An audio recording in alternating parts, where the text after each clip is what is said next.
전하, 이제 더 이상 버틸 수 없사옵니다. 늙은 상궁의 떨리는 목소리가 적막한 침전에 울려 퍼졌습니다. 897년 가을 후백제 견훤의 군대가 서라벌을 완전히 포위했습니다.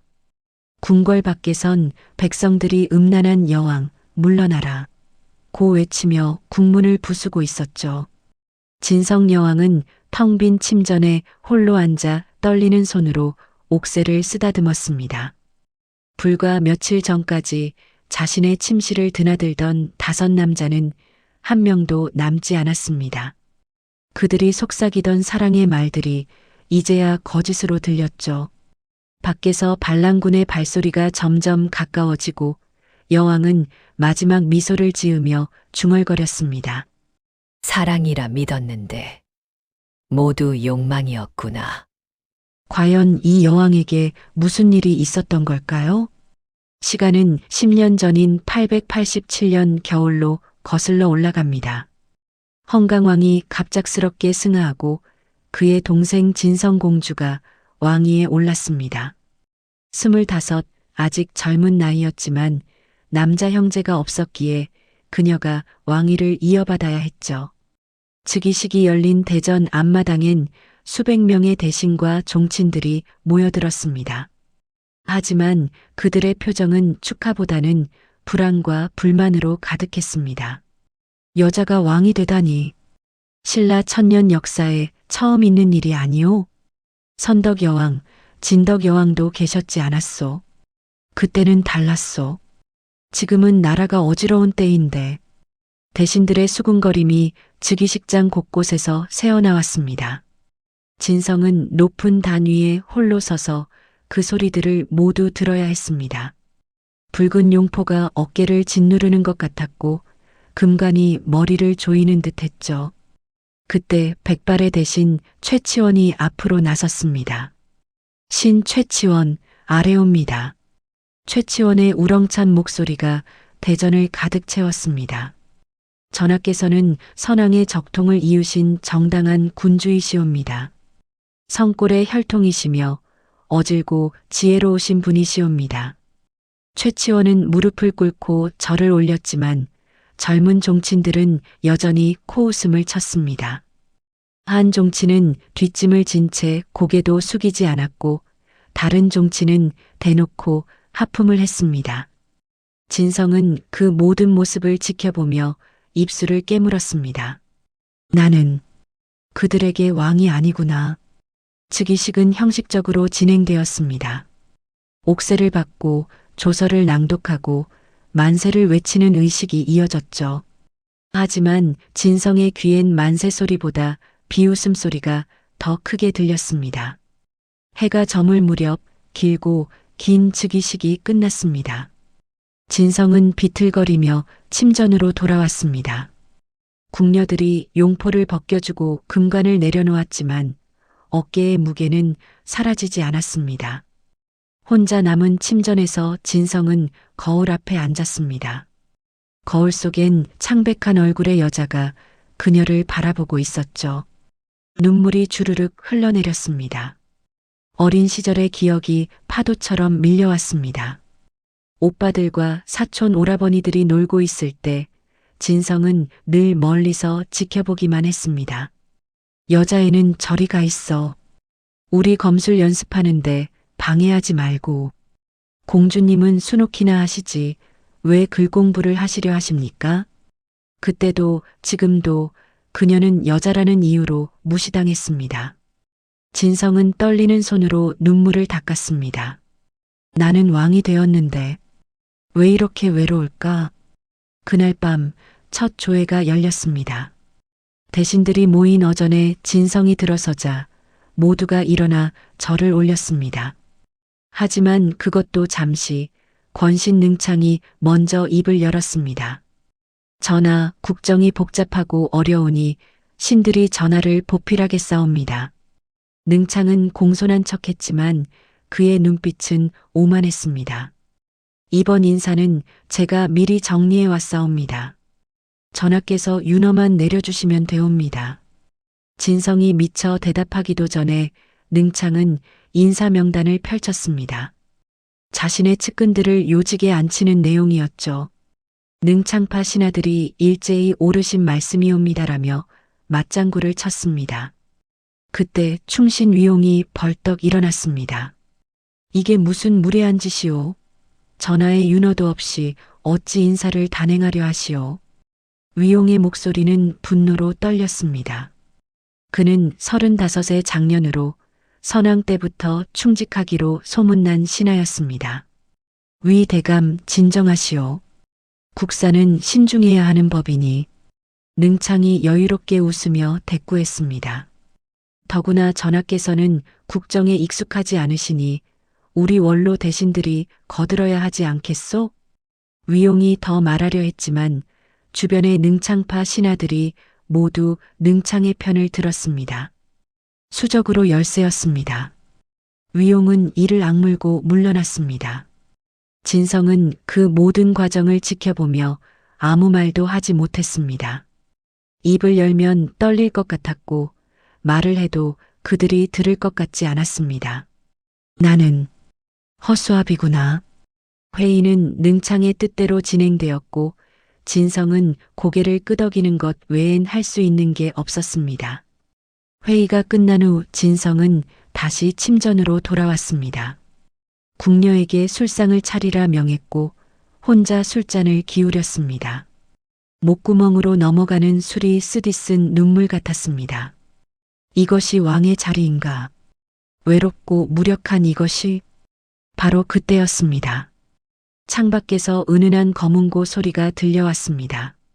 맑고 슬픈 선율이 달빛을 타고 흘러들어왔죠. 진성은 술잔을 내려놓고 창가로 다가갔습니다.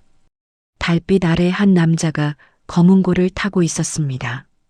궁궐 악공 선필이었습니다. 29의 나이 수려하진 않지만 따뜻한 미소를 가진 남자였죠. 선필은 달을 보며 검은고를 타고 있었는데 그 모습이 고요하고 평화로웠습니다. 진성은 넋을 잃고 그를 바라보았습니다. 선필의 손가락이 줄을 튕길 때마다 아름다운 선율이 피어났습니다. 슬프지만 위로가 되는 외롭지만 따뜻한 소리였습니다. 진성의 눈에서 또다시 눈물이 흘러내렸지만 이번엔 조금 다른 눈물이었습니다. 선필이 연주를 마치고 고개를 들었을 때 진성과 눈이 마주쳤습니다. 선필은 깜짝 놀라 급히 일어나 절을 올렸습니다. 전하, 송구하옵니다. 소인이 감히. 아니요. 아름다운 연주였어요. 진성의 목소리가 떨렸습니다. 그대 이름이 무엇이오? 소인은 악공 선필이옵니다. 전하. 진성은 선필을 물끄러미 바라보았습니다. 선필의 눈엔 두려움도 있었지만 다른 것도 있었습니다. 연민이었을까요? 아니면 순수한 걱정이었을까요? 아무도 자신을 그런 눈으로 바라본 적이 없었습니다. 대신들의 눈엔 불만이, 종친들의 눈엔 무시가, 궁녀들의 눈엔 두려움이 있었죠. 하지만 선필의 눈엔 따뜻함이 있었습니다. 내일 밤에도 여기서 연주해 주겠소? 진성이 조용히 물었습니다. 그러하겠사옵니다, 전하. 선필이 물러간 후에도 진성은 한참을 창가에 서 있었습니다. 검은고 소리가 귓가에 남아 맴돌았습니다. 그날 밤 진성은 오랜만에 편히 잠들 수 있었습니다. 다음 날 밤, 그리고 그 다음 날 밤도 선필은 창밖에서 검은고를 탔습니다. 진성은 매일 밤 그 소리를 들으며 하루의 피로를 잊었습니다. 열흘째 되던 밤 진성은 궁녀를 통해 선필을 침전으로 불러들였습니다. 전하, 소인이 감히 어찌. 괜찮소? 가까이서 연주를 듣고 싶소. 선필은 떨리는 손으로 검은고를 안고 침전 안으로 들어왔습니다. 촛불이 흔들리고 향이 피어오르는 방 안에서 두 사람은 마주 앉았습니다. 선필은 검은고를 타기 시작했고 진성은 눈을 감고 들었습니다. 연주가 끝났을 때 진성은 눈을 떴습니다. 그대만이 나를 여왕이 아닌 한 사람으로 대해주는 것 같소? 전하, 오늘 밤은 여기 머물러 주겠소? 선필은 고개를 들어 진성을 바라보았습니다. 진성의 눈엔 외로움과 갈망이 가득했습니다. 왕관을 쓴 한 여자가 아닌 그저 사랑받고 싶은 25 여자의 눈이었습니다. 그날 밤 선필은 침전에 남았습니다. 이것이 진성 여왕의 방종한 사랑의 시작이었습니다. 즉위 6개월이 지났습니다. 봄이 오고 궁궐 정원에 꽃이 피었지만 진성의 마음엔 불안이 자라고 있었습니다. 선필과의 관계가 궁녀들 사이에서 소곤거려지기 시작했기 때문이었죠. 복도를 지날 때마다 궁녀들이 수군거리다 입을 다물었고 상궁들의 눈빛이 조심스러워졌습니다. 어느 날 밤 진성은 선필을 침전으로 부르지 않았습니다. 그 다음 날도 부르지 않았습니다. 선필은 창밖에서 검은고를 탔지만 진성은 창문을 열지 않았습니다. 신분이 다르다는 것 잊고 있었구나. 한 달이 지난 어느 날이었습니다. 대신 능창이 아래였습니다. 전하, 황룡사에 고승이 계시다 하옵니다. 설법이 뛰어나 백성들이 구름같이 모여든다 하니 한번 궁으로 모셔오심이 어떠하시옵니까? 고승이라. 무슨 법문을 하는데 그리 소문이 자자하오? 욕망과 해탈에 대한 새로운 깨달음을 전한다 하옵니다. 진성은 고개를 끄덕였습니다. 요즘 마음이 어지러웠기에 부처의 가르침이 필요할 것 같았습니다. 며칠 후 황룡사의 승려 요공이 궁궐로 들어왔습니다. 대전문이 열리고 요공이 들어서자 진성은 저도 모르게 숨을 죽였습니다. 28배 젊은 승려는 마치 조각상처럼 아름다웠습니다. 맑고 깊은 눈동자, 단정한 이목구비, 우아한 걸음걸이까지 승복을 입었지만 속세의 남자보다 더 매력적으로 보였죠. 빈승요공, 전하를 뵙사옵니다. 요공의 목소리는 맑은 샘물처럼 청아했습니다. 진성은 옥좌에서 몸을 조금 앞으로 기울였습니다. 고승께서 전하는 법문이 무엇인지 듣고 싶소. 전하, 세상 사람들은 욕망을 죄악이라 여기옵니다. 하오나 빈승이 깨달은 바로는 욕망 또한 부처의 가르침이옵니다. 주변의 대신들이 웅성거렸습니다. 욕망이 부처의 가르침이라니 이단 같은 소리였습니다. 하지만 진성은 귀가 번쩍 뜨였습니다. 욕망이 부처의 가르침이라. 그것이 무슨 뜻이오? 전하, 욕망을 부정하는 것은 자신을 부정하는 것이옵니다. 욕망을 깨닫고 받아들일 때 진정한 해탈에 이르는 법이옵니다. 요공의 눈이 진성을 똑바로 바라보았습니다. 그 눈빛엔 묘한 힘이 있었습니다. 진성은 가슴이 두근거렸습니다. 더 자세히 듣고 싶소. 다음에 또 오시겠소? 전하께서 부르시면 언제든 달려오겠사옵니다. 그날부터 요공은 일주일에 2~3번씩 궁궐로 들어왔습니다. 표면적으로는 경전을 강의하기 위해서였습니다. 진성은 침전 옆 작은 정각에서 요공과 마주 앉아 불경을 논했습니다. 화엄경에 이르기를 일체유심조라 하였사옵니다. 모든 것은 마음에서 비롯된다는 뜻이옵니다. 요공이 부드럽게 말했습니다. 전하께서 외로움을 느끼신다면 그것도 마음이 만든 것이옵니다. 그럼 그 외로움을 어찌해야 하오? 진성이 물었습니다. 외로움도 받아들이고 외로움을 채울 것도 받아들이시옵소서. 전하께서는 왕이시지만 동시에 한 사람의 여인이시옵니다. 요공의 말은 교묘했습니다. 경전의 가르침인 듯 하면서도 진성의 욕망을 정당화해주는 말들이었습니다.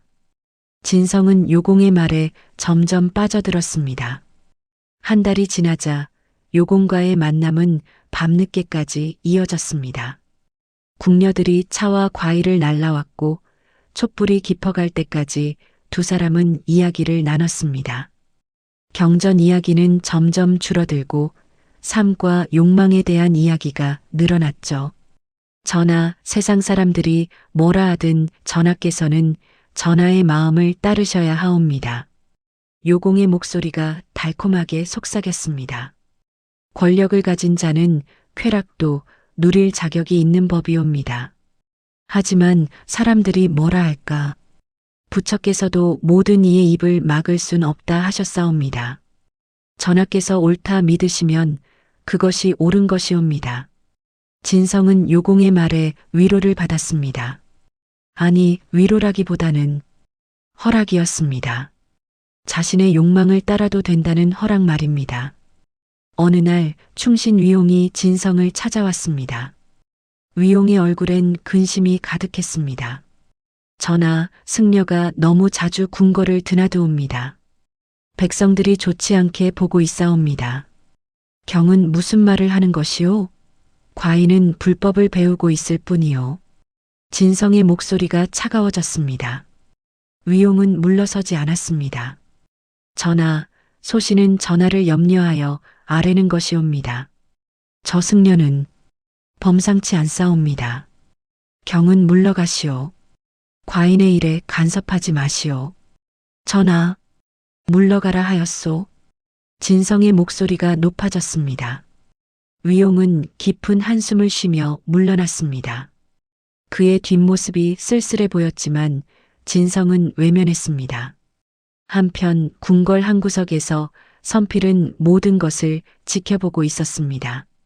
여왕이 자신을 더 이상 부르지 않는다는 것을 알고 있었습니다. 요공이라는 승려가 자신의 자리를 차지했다는 것도 알고 있었죠. 가슴이 아팠지만 그는 아무 말도 할 수 없었습니다.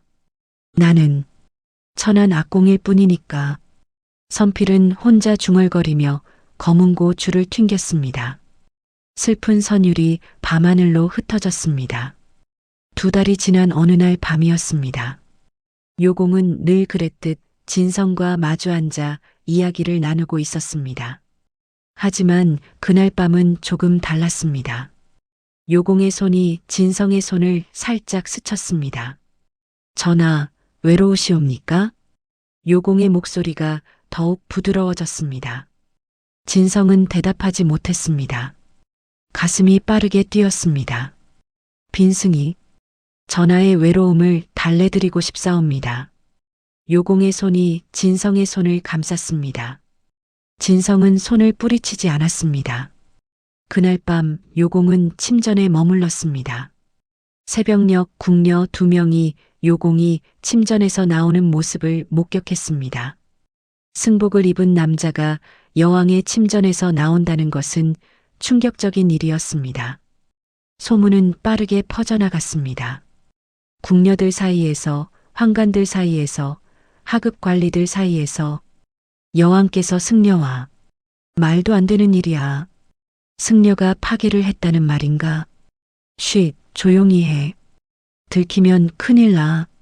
닷새 후 백발의 최치원이 진성을 찾아왔습니다. 최치원은 무릎을 꿇고 눈물을 흘렸습니다. 전하, 이 늙은이가 목숨을 걸고 아뢰옵니다. 경은 무슨 일로 그리하시오? 진성이 불안한 목소리로 물었습니다. 전하, 승려와의 관계를 끊으소서. 백성들이 수군거리고 대신들이 개탄하고 있사옵니다. 진성의 얼굴이 굳어졌습니다. 경까지 과인을 의심하시는 것이오? 의심이 아니옵니다. 전하. 염려이옵니다. 전하께서는 일국의 군주이시옵니다. 군주의 행실은 곧 나라의 기강이옵니다. 최치원의 목소리가 떨렸습니다. 저 승려는 진정한 고승이 아니옵니다. 전하를 이용하려는 자이옵니다. 그만하시오. 진성이 벌떡 일어났습니다. 과인이 무엇을 하든 과인의 자유요. 경들은 과인을 왕으로 인정하지 않으면서 왕의 행실만 따지는 것이오. 전하, 물러가시오. 당장 물러가시오. 진성의 목소리가 떨렸습니다. 분노 때문인지 수치심 때문인지 아니면 죄책감 때문인지 알 수 없었습니다. 최치원은 고개를 조아린 채 물러났습니다. 그의 등이 더욱 구부러져 보였습니다. 최치원이 나간 후 진성은 침전에 혼자 남았습니다. 거울 앞에 앉아 자신의 얼굴을 바라보았습니다. 창백하고 불안한 얼굴이 거울에 비쳤습니다. 나는 여왕이기 전에 여자다. 진성은 스스로에게 되뇌었습니다. 나도 사랑받을 권리가 있다. 나도 행복할 권리가 있어. 하지만 그 말이 공허하게 들렸습니다. 진성은 고개를 떨구었습니다. 밖에서는 봄비가 내리기 시작했습니다. 빗소리가 침전을 적시며 진성의 외로움도 함께 적셔갔습니다. 즉위 1년이 지났습니다. 888년 여름 신라 전역에서 불길한 소식들이 들려왔습니다. 경상도 지방에서 도적대가 마을을 습격했고 전라도에서는 산적들이 관할을 불태웠습니다. 백성들은 굶주렸고 관리들은 무능했으며 나라의 기강은 무너지고 있었습니다. 조회에서 대신들이 보고했습니다. 전하, 도적들이 날로 기승을 부리고 있사옵니다. 궁궐의 호위를 강화해야 하옵니다. 진성은 고개를 끄덕였습니다. 그리하시오. 호위 무관을 증강하고 침전 경비를 강화하시오. 며칠 후 새로운 호위 무관들이 선발되었습니다. 그중 한 명이 김유였습니다. 23의 젊은 나이 건장한 체격에 날카로운 눈빛을 가진 청년이었죠. 그는 가난한 무관 집안 출신으로 검술 실력 하나로 이곳까지 올라온 입지전적인 인물이었습니다. 김유는 여왕의 침전 근처를 지키는 책임자로 발탁되었습니다. 처음 진성을 아련했을 때 김유는 깊이 절을 올렸습니다. 소장 김유, 전하를 목숨으로 지키겠사옵니다. 그의 목소리는 우렁차고 힘찼습니다. 진성은 김유를 물끄러미 바라보았습니다. 요공의 청아한 아름다움과는 달리 김유에게선 거친 남성미가 풍겼습니다. 그대가 검술이 뛰어나다 들었소. 과인을 잘 지켜주시오. 분부대로 하겠사옵니다. 전하. 김유는 자신의 임무를 충실히 수행했습니다. 아침부터 밤까지 침전 주변을 순찰했고 의심스러운 자가 있으면 즉시 제압했습니다. 그의 성실함과 용맹함은 곧 궁중에 소문이 났습니다. 하지만 김유에게는 야망이 있었습니다. 이대로 평범한 무관으로 늙을 순 없다. 여왕의 총애를 받아야 한다. 그는 매일 밤 거울 앞에서 자신의 모습을 가다듬었습니다. 더 늠름하게, 더 믿음직스럽게 보이려 애썼죠. 한 달이 지난 어느 날 밤이었습니다. 진성이 침전에서 잠들어 있을 무렵 검은 그림자 3개가 담을 넘어 들어왔습니다. 자객들이었습니다. 얼굴을 가린 채 칼을 든 채 침전을 향해 다가왔습니다. 김유는 순찰 중 그들을 발견했습니다. 누구냐?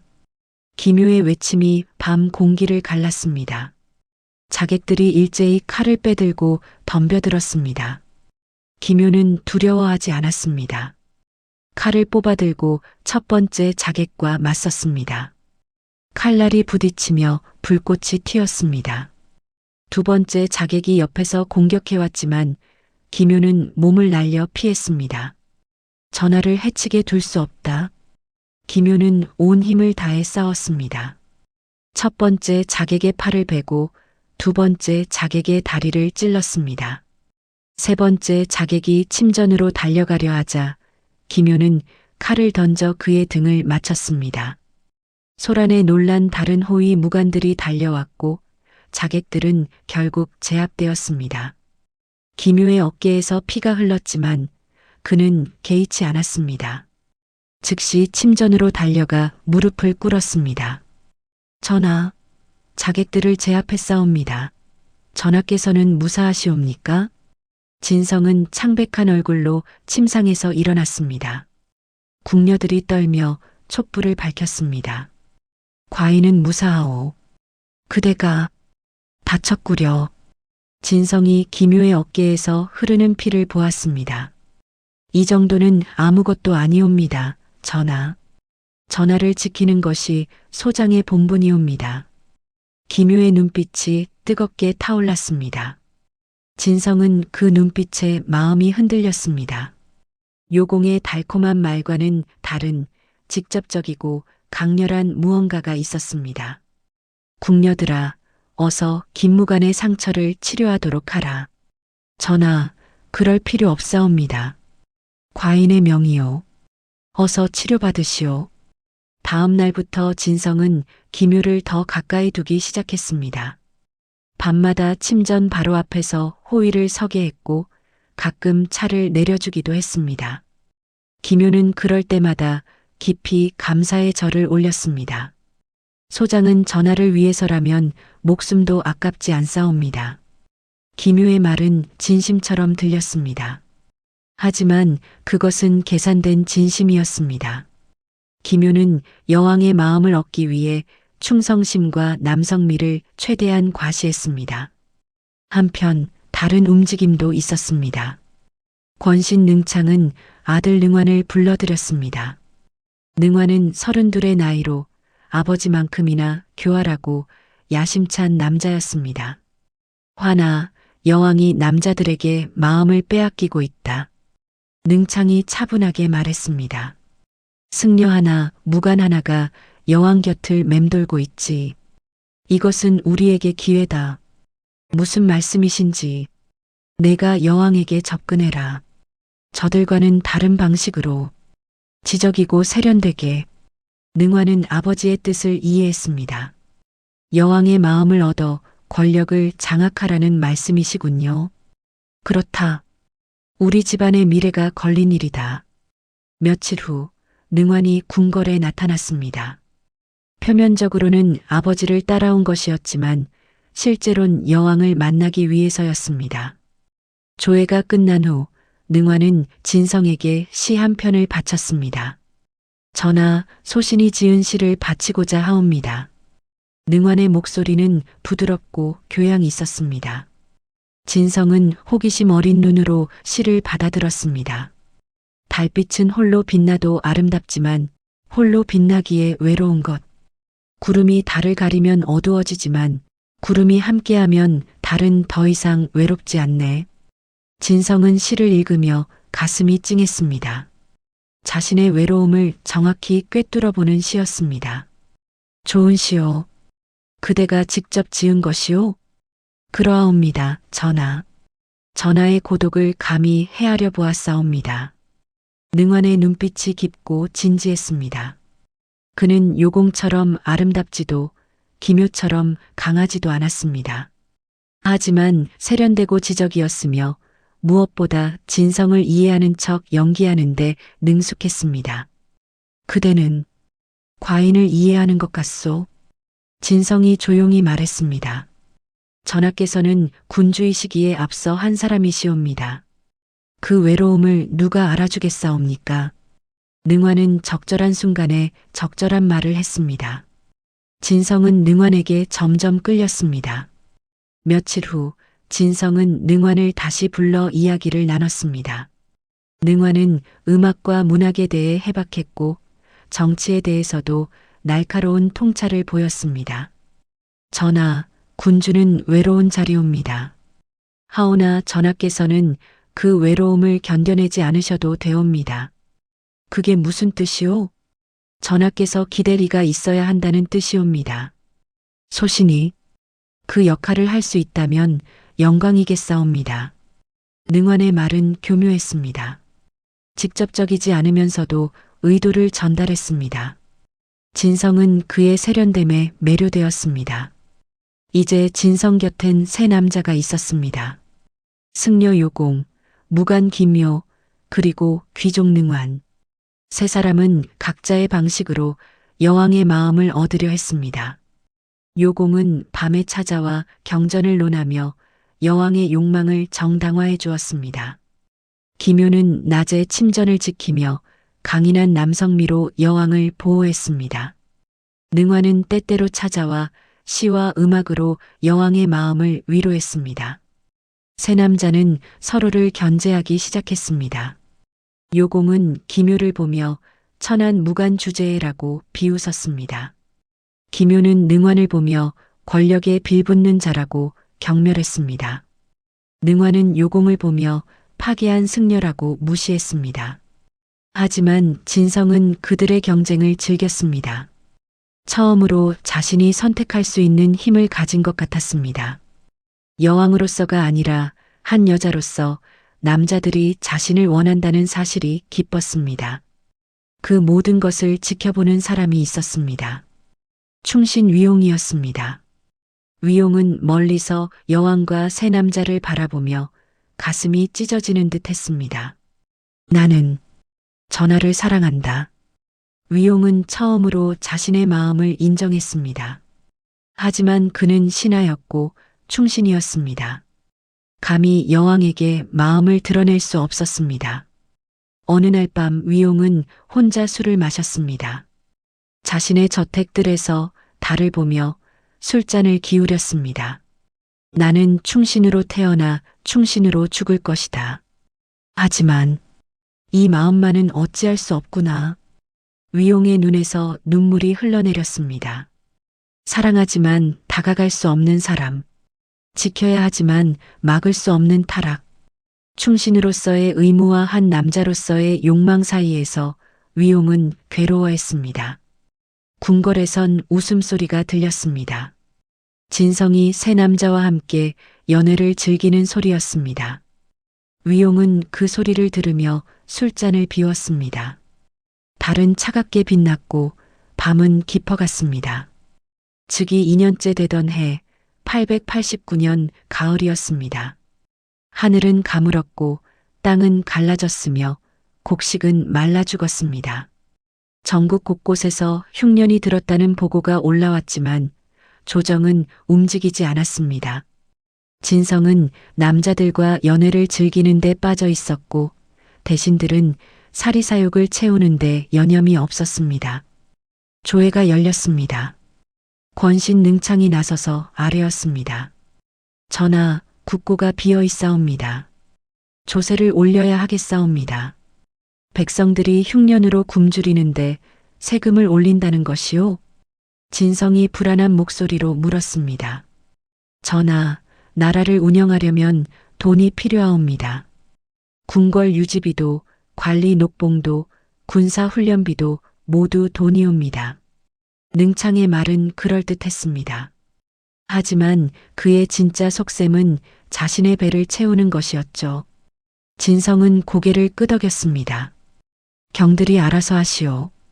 그 한마디로 백성들의 고통이 시작되었습니다.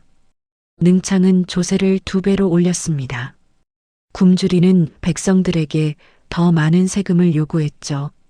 세금을 내지 못하는 백성들은 매를 맞았고 땅을 빼앗겼으며 감옥에 갇혔습니다. 경주 외곽의 한 마을에서 늙은 농부가 관리에게 호소했습니다. 나으리, 올해는 흉년이 들어 먹을 것도 없사옵니다. 어찌 세금을 내겠사옵니까? 닥쳐라. 세금을 내지 못하면 내 놈의 딸을 관하로 끌고 가겠다. 관리의 채찍이 늙은 농부의 등을 내리쳤습니다. 비명소리가 마을에 울려 퍼졌지만 아무도 도와주지 못했습니다. 모두가 굶주렸고 모두가 두려워했습니다. 전라도 어느 마을에서는 백성 30명이 들고 일어났습니다. 이대로는 살 수 없다. 관하로 가자. 그들은 농기구와 몽둥이를 들고 관하로 몰려갔습니다. 하지만 관군에게 제압되었고 주동자 5명은 참수당했습니다.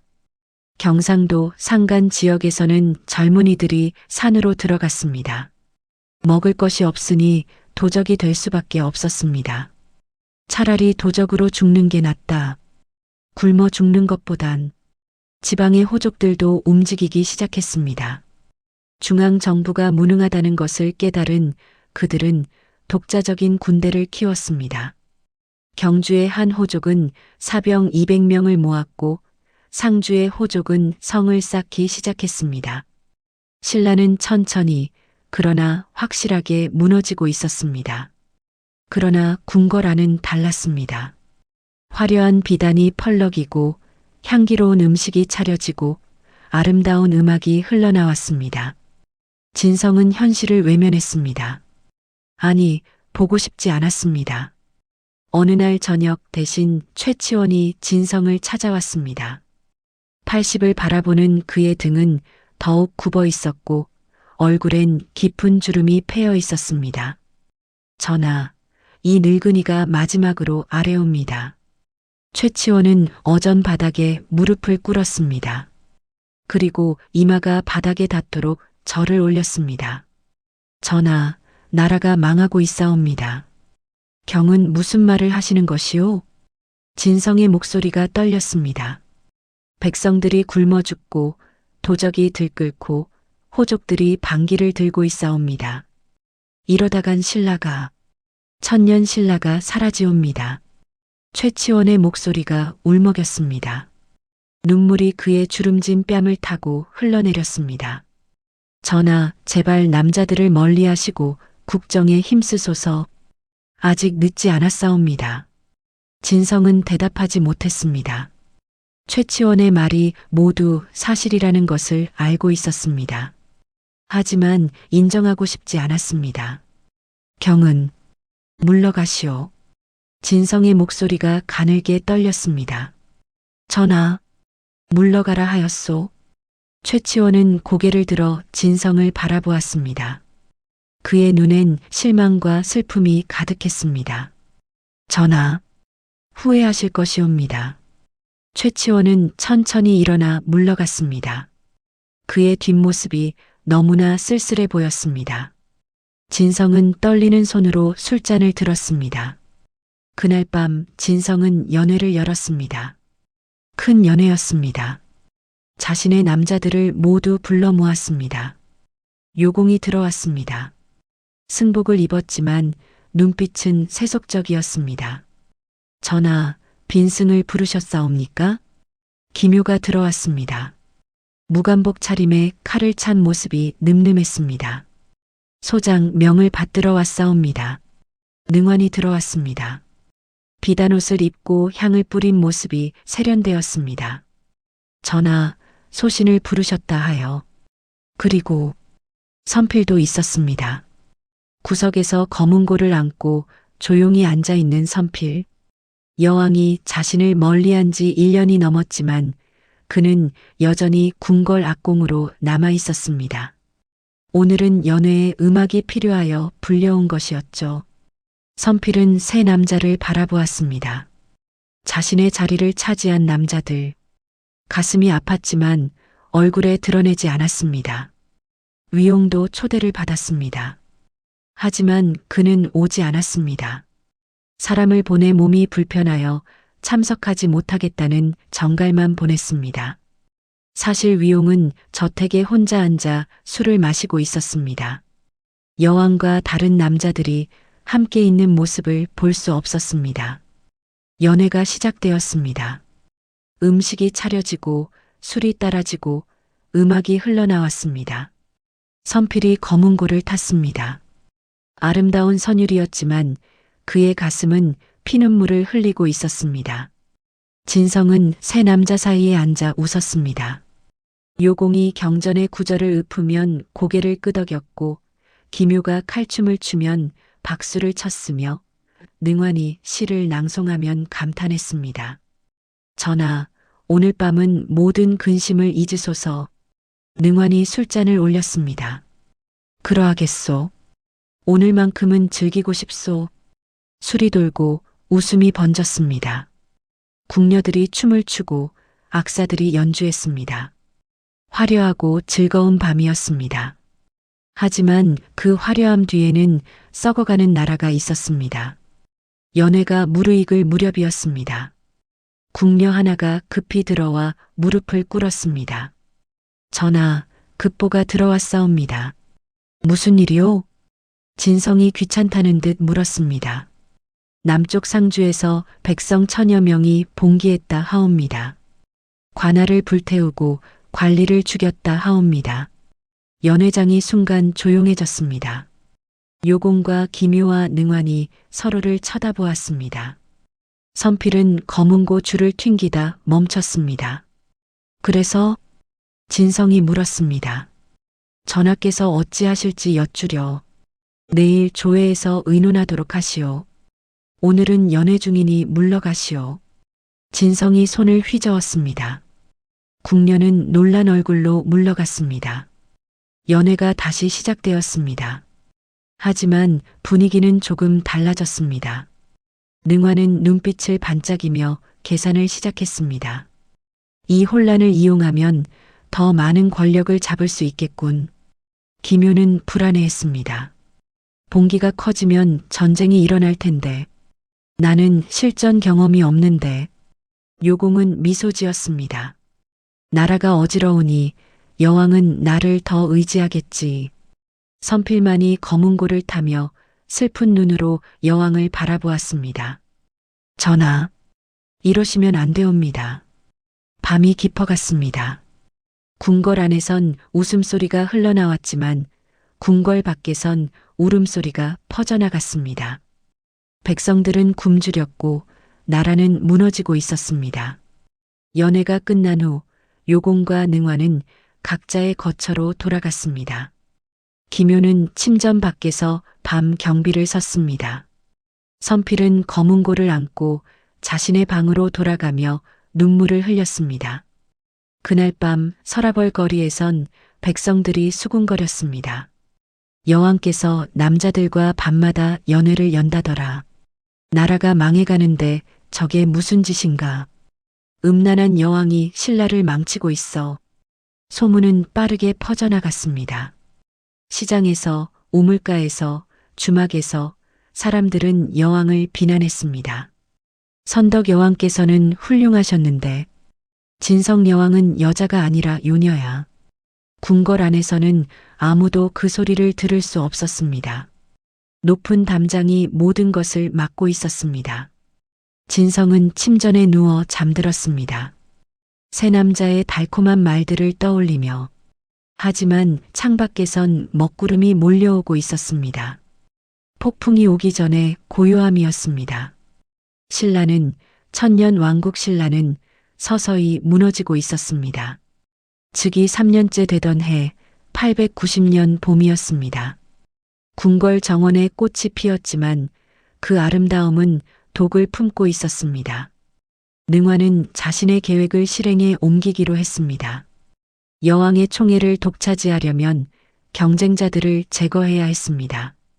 가장 먼저 눈에 띈 것은 선필이었습니다. 어느 날 저녁 능환이 진성을 찾아왔습니다. 얼굴엔 근심이 가득했고 목소리는 조심스러웠습니다. 전하, 소신이 아래기 송구스러운 일이 있사옵니다. 무슨 일이요? 진성이 물었습니다. 악공 선필 말이옵니다. 선필이라는 이름에 진성의 얼굴이 미묘하게 굳었습니다. 1년 넘게 멀리했지만 가끔 궁궐 구석에서 검은고를 타는 그를 보곤 했습니다. 그럴 때마다 가슴 한구석이 저릿했지만 애써 외면했죠. 선필이 어쨌다는 것이오? 전하를 바라보는 그자의 눈빛이 불순하옵니다. 능환의 말에 진성이 눈을 치켜떴습니다. 무슨 뜻이오? 천한 악공 주제에 감히 전하를 욕심내는 듯 하옵니다. 소신이 보기에 그자는 전하를 잊지 못하고 있사옵니다. 진성은 대답하지 못했습니다. 선필이 자신을 아직도 그리워한다는 것을 모르지 않았습니다. 하지만 그게 문제가 될까요? 그 정도야. 큰 문제는 아니지 않소? 전하, 그뿐이 아니옵니다. 능화는 한 걸음 더 다가섰습니다. 목소리를 낮춰 속삭였습니다. 소신이 들으니 저자는 궁 밖에서 전하의 사생활을 떠벌리고 다닌다 하옵니다. 뭐라고? 진성의 얼굴이 창백해졌습니다. 거짓말일 것이오. 선필이 그럴 리 없소. 소신도 처음엔 믿지 않았사옵니다. 하오나 능화는 품에서 종이 한 장을 꺼냈습니다. 이것을 보시옵소서. 진성이 종이를 받아들었습니다. 거기엔 선필이 주막에서 나는 여왕을 가까이서 모셨다며 자랑했다는 내용이 적혀 있었습니다. 물론 거짓이었습니다. 능원이 조작한 문서였죠. 하지만 진성은 그것을 알 수 없었습니다. 이게 사실이요? 진성의 목소리가 떨렸습니다. 소신이 직접 확인한 것은 아니오나 믿을 만한 자의 증언이옵니다.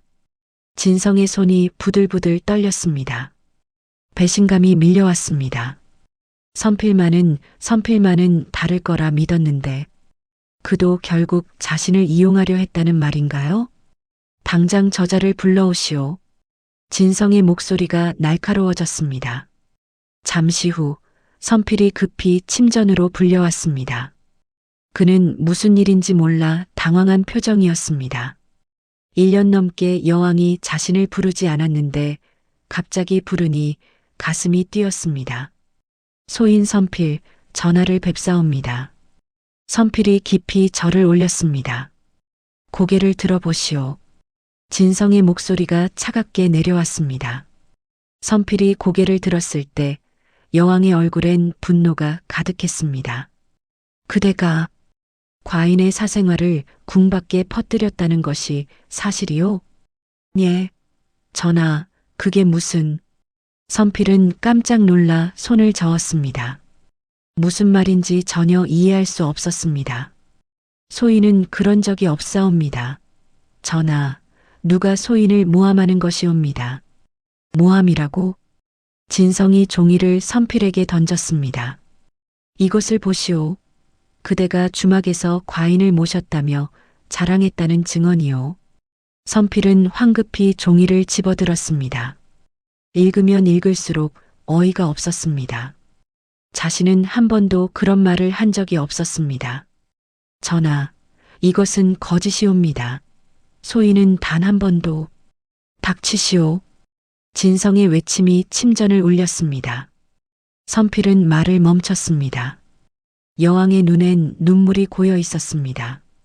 분노의 눈물인지 배신감의 눈물인지 알 수 없었습니다. 천한 신분 주제에 감히 과인을 사랑했소? 진성의 목소리가 떨렸습니다. 감히 과인과 함께했던 밤을 떠벌렸소? 전하. 선필의 목소리도 떨렸습니다. 소인은 전하를 사랑하옵니다. 그것은 사실이옵니다. 하오나 단 한 번도 전하를 욕되게 한 적이 없사옵니다. 선필은 바닥에 엎드렸습니다. 이마가 차가운 바닥에 닿았습니다. 전하, 소인을 믿어주소서. 소인은 전하를 진심으로 아뢰옵니다. 세상 무엇보다 전하를 아끼옵니다. 하지만 진성은 듣지 않았습니다. 능원의 거짓말에 완전히 속아버렸습니다. 아니, 어쩌면 속고 싶었는지도 모릅니다. 선필에 대한 미안함을 버릴 핑계가 필요했던 것일지도. 당장 궁궐에서 나가시오. 다시는 과인 앞에 나타나지 마시오. 전하, 전하. 선필이 울부짖었습니다. 하지만 진성은 고개를 돌렸습니다. 끌어내시오. 호위 무관들이 들어와 선필을 붙잡았습니다. 선필은 저항하지 않았습니다. 다만 끌려가면서도 여왕을 바라보았습니다. 전하, 소인은 죽는 날까지 전하만을 그리워하겠사옵니다. 선필의 마지막 말이었습니다. 선필은 국문 밖으로 내쳐졌습니다. 검은고 하나만 손에 쥔 채 그는 비틀거리며 일어났습니다. 뒤를 돌아보니 높은 궁궐 담장이 보였습니다. 저 안 어딘가에 여왕이 계시겠죠. 전하, 부디 안녕히. 선필은 눈물을 닦고 돌아섰습니다. 그의 발걸음은 느리고 무거웠습니다. 궁궐 안에서 능화는 만족스럽게 미소 지었습니다. 경쟁자 하나를 제거했습니다. 이제 남은 것은 요공과 김유뿐. 그날 저녁 또 다른 방문객이 있었습니다. 충신 위용이었습니다. 위용은 선필이 추방당했다는 소식을 들었습니다. 그리고 더 이상 참을 수 없었습니다. 전하, 신이 아뢰겠사옵니다. 위용의 목소리가 어전에 울려 퍼졌습니다. 진성은 피곤한 얼굴로 위용을 바라보았습니다. 경은 또 무슨 간언을 하려 하시오? 전하, 남자들을 멀리 하시옵소서. 국정에 집중하시옵소서. 위용의 목소리는 절박했습니다. 요공은 파괴승이옵니다. 기묘는 출세를 노리는 자이옵니다. 능화는 권력을 탐하는 자이옵니다. 경은 그들을 어찌 그리 단정하시오? 진성이 차갑게 물었습니다. 그들은 과인을 사랑하오. 과인을 이해해 주오. 사랑? 위용이 비웃음을 터뜨렸습니다. 전하, 저들이 사랑하는 것은 전하가 아니라 전하의 권력이옵니다. 진성의 얼굴이 붉어졌습니다. 그럼 경은 다르다는 말이오? 경도 과인을 사랑한다고 하지 않았소? 위용이 굳어졌습니다. 오래전 술에 취해 실수로 고백했던 그 말. 진성이 기억하고 있었습니다. 신은, 위용이 입을 열었습니다. 신은 전하를 사랑하옵니다. 하오나 신은 신하이옵니다. 감히 전하께 다가갈 수 없사옵니다. 그럼 왜 경은 과인 곁에 없었소? 진성의 목소리가 떨렸습니다. 과인이 외로울 때, 과인이 힘들 때, 왜 경은 멀리서 지켜보기만 했소? 신은 신하이기 때문이옵니다. 위용의 목소리도 떨렸습니다. 신은 전하를 사랑하오나 신하로서만 사랑할 수 있사옵니다. 진성은 비웃음을 터뜨렸습니다. 신하로서의 사랑? 그것이 무슨 사랑이오? 그것은 그저 의무일 뿐이오. 전하, 나가시오. 당장 나가시오. 진성이 소리쳤습니다. 경이 원하는 것은 충신 노릇뿐이지 않소? 그럼 나가서 충신 노릇이나 하시오. 위용은 한참을 서 있었습니다. 진성을 바라보았습니다. 그녀의 눈엔 분노와 슬픔이 섞여 있었습니다. 위용은 깨달았습니다. 자신의 사랑은 결코 그녀에게 닿을 수 없다는 것을. 신은 물러가겠사옵니다. 위용은 깊이 절을 올렸습니다. 전하, 부디 안녕히 계시옵소서. 위용은 돌아섰습니다. 그의 뒷모습이 쓸쓸했습니다. 진성은 그를 불러 세우고 싶었지만 입을 열지 못했습니다. 위용은 궁궐을 나왔습니다. 밤하늘에 별이 빛나고 있었습니다. 그는 자신의 저택으로 돌아가 짐을 싸기 시작했습니다. 더 이상 여기 있을 수 없다. 위용은 혼자 중얼거렸습니다. 나는 그녀를 사랑했다. 하지만 신하로서만 사랑할 수 있었다. 그것이 나의 한계였다. 눈물이 흘러내렸습니다. 위용은 고향으로 낙향하기로 결심했습니다. 더 이상 여왕의 타락을 지켜볼 수 없었습니다. 사랑하지만 다가갈 수 없는 사람을 보는 것이 너무 괴로웠습니다. 이틀 후 위용은 조용히 서라벌을 떠났습니다. 아무에게도 고하지 않았습니다. 말 한 필에 짐을 싣고 먼 고향을 향해 떠났습니다. 그가 떠난 후에도 진성은 한참을 멍하니 앉아 있었습니다. 선필도 떠났고 위용도 떠났습니다. 진심으로 자신을 아꼈던 두 사람이 모두 사라졌습니다. 이제 곁에 남은 것은 요공과 기묘와 능환뿐이었습니다. 그날 밤 세 남자가 모여 은밀히 이야기를 나눴습니다. 아니, 정확히는 서로를 견제했습니다. 선필이 쫓겨났군. 요공이 웃으며 말했습니다. 당연한 일이지. 천한 신분 주제에. 위용도 떠났다던데. 기묘가 말했습니다. 충신 노릇하다 버림받은 거지. 꼴 좋다. 능화는 조용히 미소 지었습니다. 둘 다 자신의 계략을 눈치채지 못하고 있었습니다. 어리석은 자들. 이제 너희 차례다. 세 남자는 서로를 바라보았습니다. 눈빛에 경계와 적의가 가득했습니다. 여왕의 총애를 차지하기 위한 전쟁이 시작되었습니다. 894년 봄 전라도에서 불길한 소식이 날아왔습니다. 지방 호족 출신인 견훤이 군대를 일으켰다는 보고였습니다. 그는 완산주의 도읍을 정하고 스스로 왕이라 칭했습니다. 나라 이름은 후백제. 신라를 대신할 새로운 나라라는 뜻이었죠. 조회가 급히 소집되었습니다. 대신들의 얼굴은 창백했고 종친들은 불안에 떨었습니다. 한 대신이 보고했습니다. 전하, 견훤이 경문을 돌리고 있사옵니다.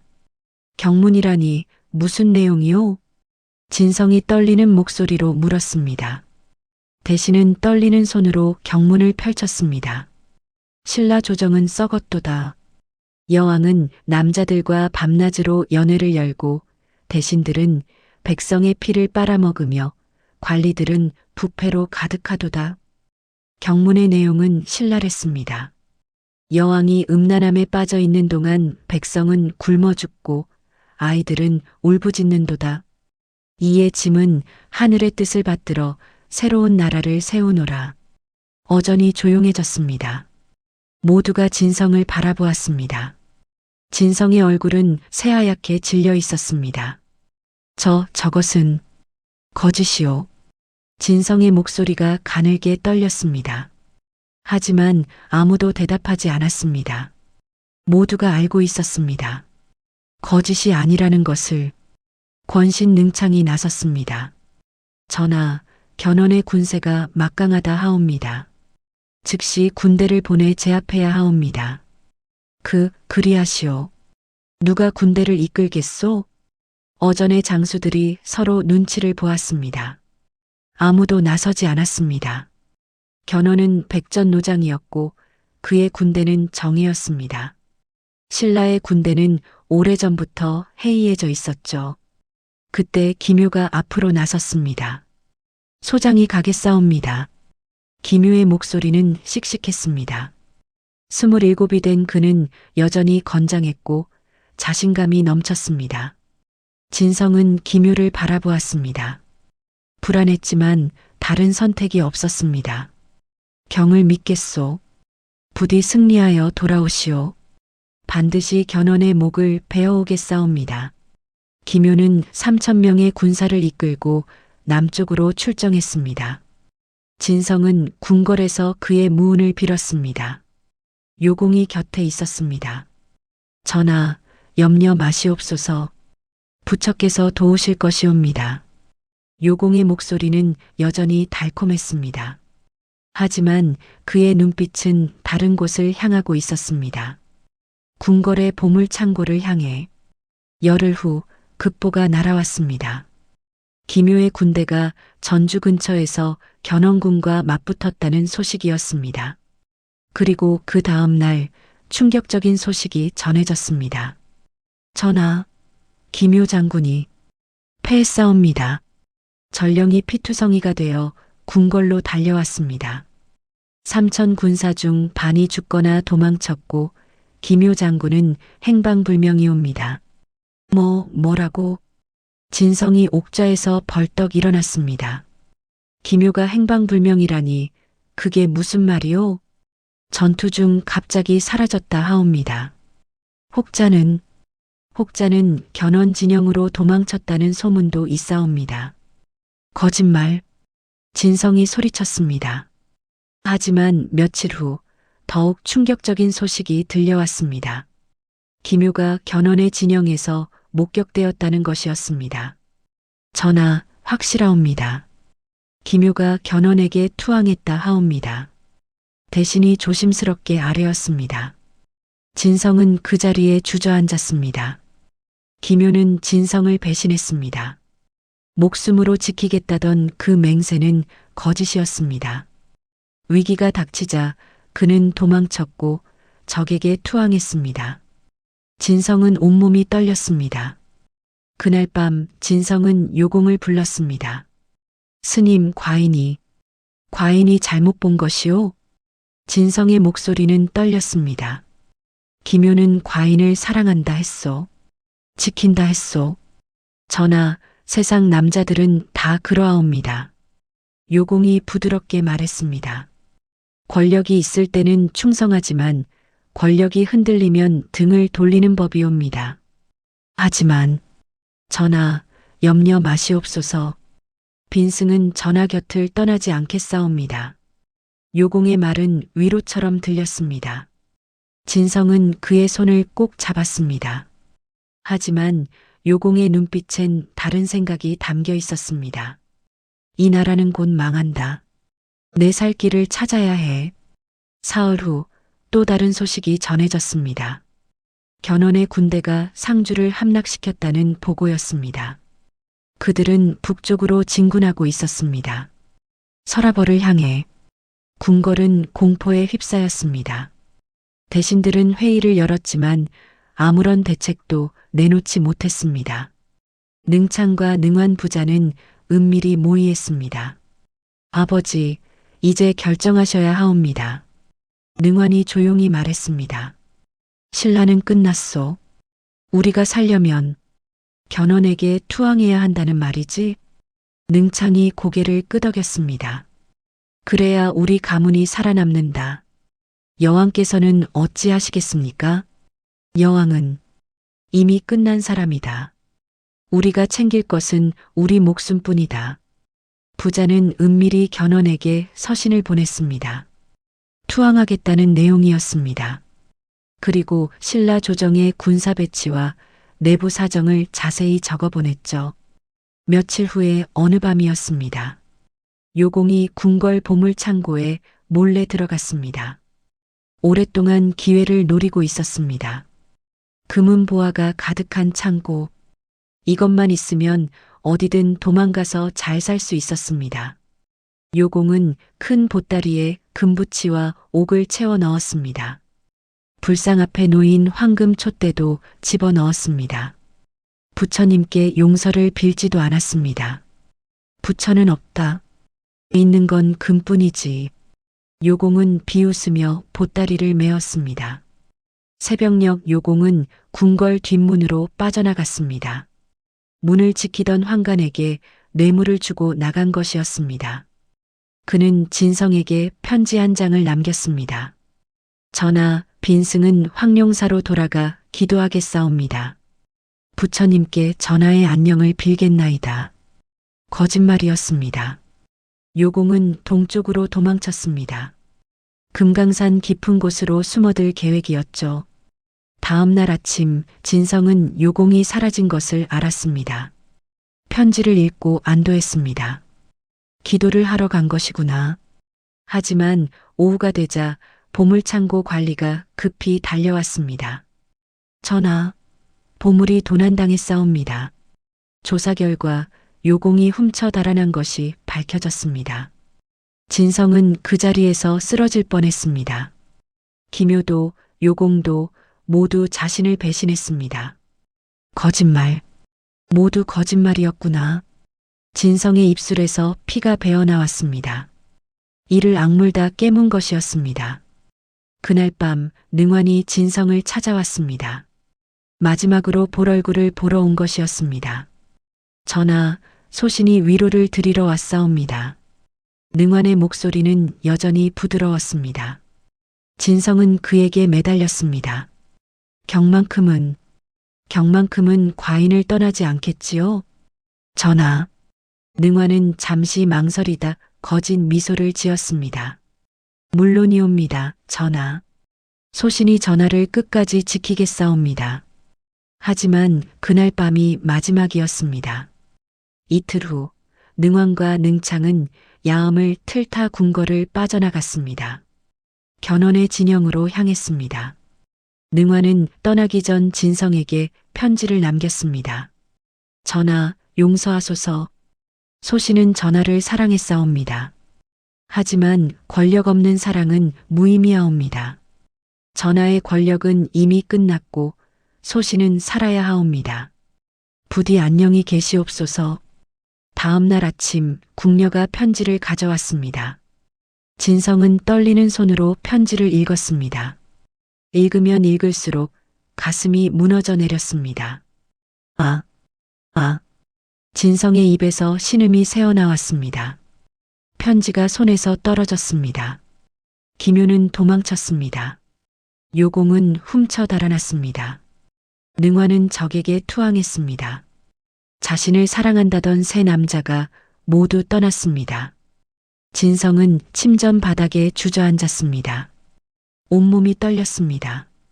웃음이 터져 나왔습니다. 미친 사람처럼 웃었습니다. 하하. 웃음은 곧 울음으로 바뀌었습니다.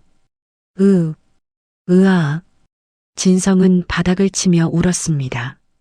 궁녀들이 놀라 달려왔지만 감히 다가가지 못했습니다. 여왕은 마치 세상이 무너진 사람처럼 울고 있었습니다. 거짓말. 모두 거짓말이었어. 나를 사랑한다고. 지킨다고. 진성은 중얼거렸습니다. 선필. 위홍. 내가 쫓아낸 그들만이 진심이었구나. 하지만 이제 그들은 돌아오지 않습니다. 선필은 어디론가 떠났고 위홍은 낙향했습니다. 곁에 남은 사람은 아무도 없었습니다. 밖에서는 견훤의 군대가 점점 가까이 오고 있었습니다. 궁녀들이 하나둘 도망치기 시작했습니다. 하급 관리들도 짐을 싸서 떠났습니다. 배가 가라앉기 전에 쥐들이 도망치듯 진성은 텅 빈 침전에 혼자 앉아 있었습니다. 창밖으로 석양이 지고 있었습니다. 붉은 노을이 궁궐을 물들였습니다. 마치 피처럼 붉은 노을이었습니다. 이것이 내가 선택한 길의 끝인가? 진성은 조용히 중얼거렸습니다. 처음으로 진정으로 두려움을 느꼈습니다. 897년 가을이었습니다. 견훤의 군대가 드디어 서라벌 외곽까지 진군해 왔습니다. 성 밖에서 북소리가 들려왔고 깃발이 펄럭이는 것이 보였습니다. 후백제의 깃발이었습니다. 서라벌 백성들은 공포에 떨었습니다. 시장은 텅 비었고 거리엔 사람이 보이지 않았습니다. 모두가 집 안에 숨어 문을 걸어 잠갔죠. 하지만 굶주림은 두려움보다 강했습니다. 어느 날 아침 백성들이 움직이기 시작했습니다. 처음엔 10명, 20명이었습니다. 하지만 순식간에 수백 명으로 불어났습니다. 그들은 궁궐을 향해 걸어갔습니다. 여왕은 물러나라. 누군가 외쳤습니다. 음란한 여왕 때문에 나라가 망한다. 목소리는 점점 커졌습니다. 분노가 거리를 가득 채웠습니다. 백성들의 손엔 몽둥이와 돌이 들려 있었습니다. 궁궐 안에서 진성은 그 소리를 들었습니다. 창밖을 내다보니 수백 명의 백성이 궁문 앞에 모여 있었습니다. 그들의 얼굴엔 증오가 가득했습니다. 전하, 위험하옵니다. 늙은 상궁이 급히 달려왔습니다. 백성들이 궁문을 부수려 하고 있사옵니다. 진성은 떨리는 다리로 옥좌에 앉았습니다. 손이 부들부들 떨렸습니다. 이것이 현실인가 악몽인가?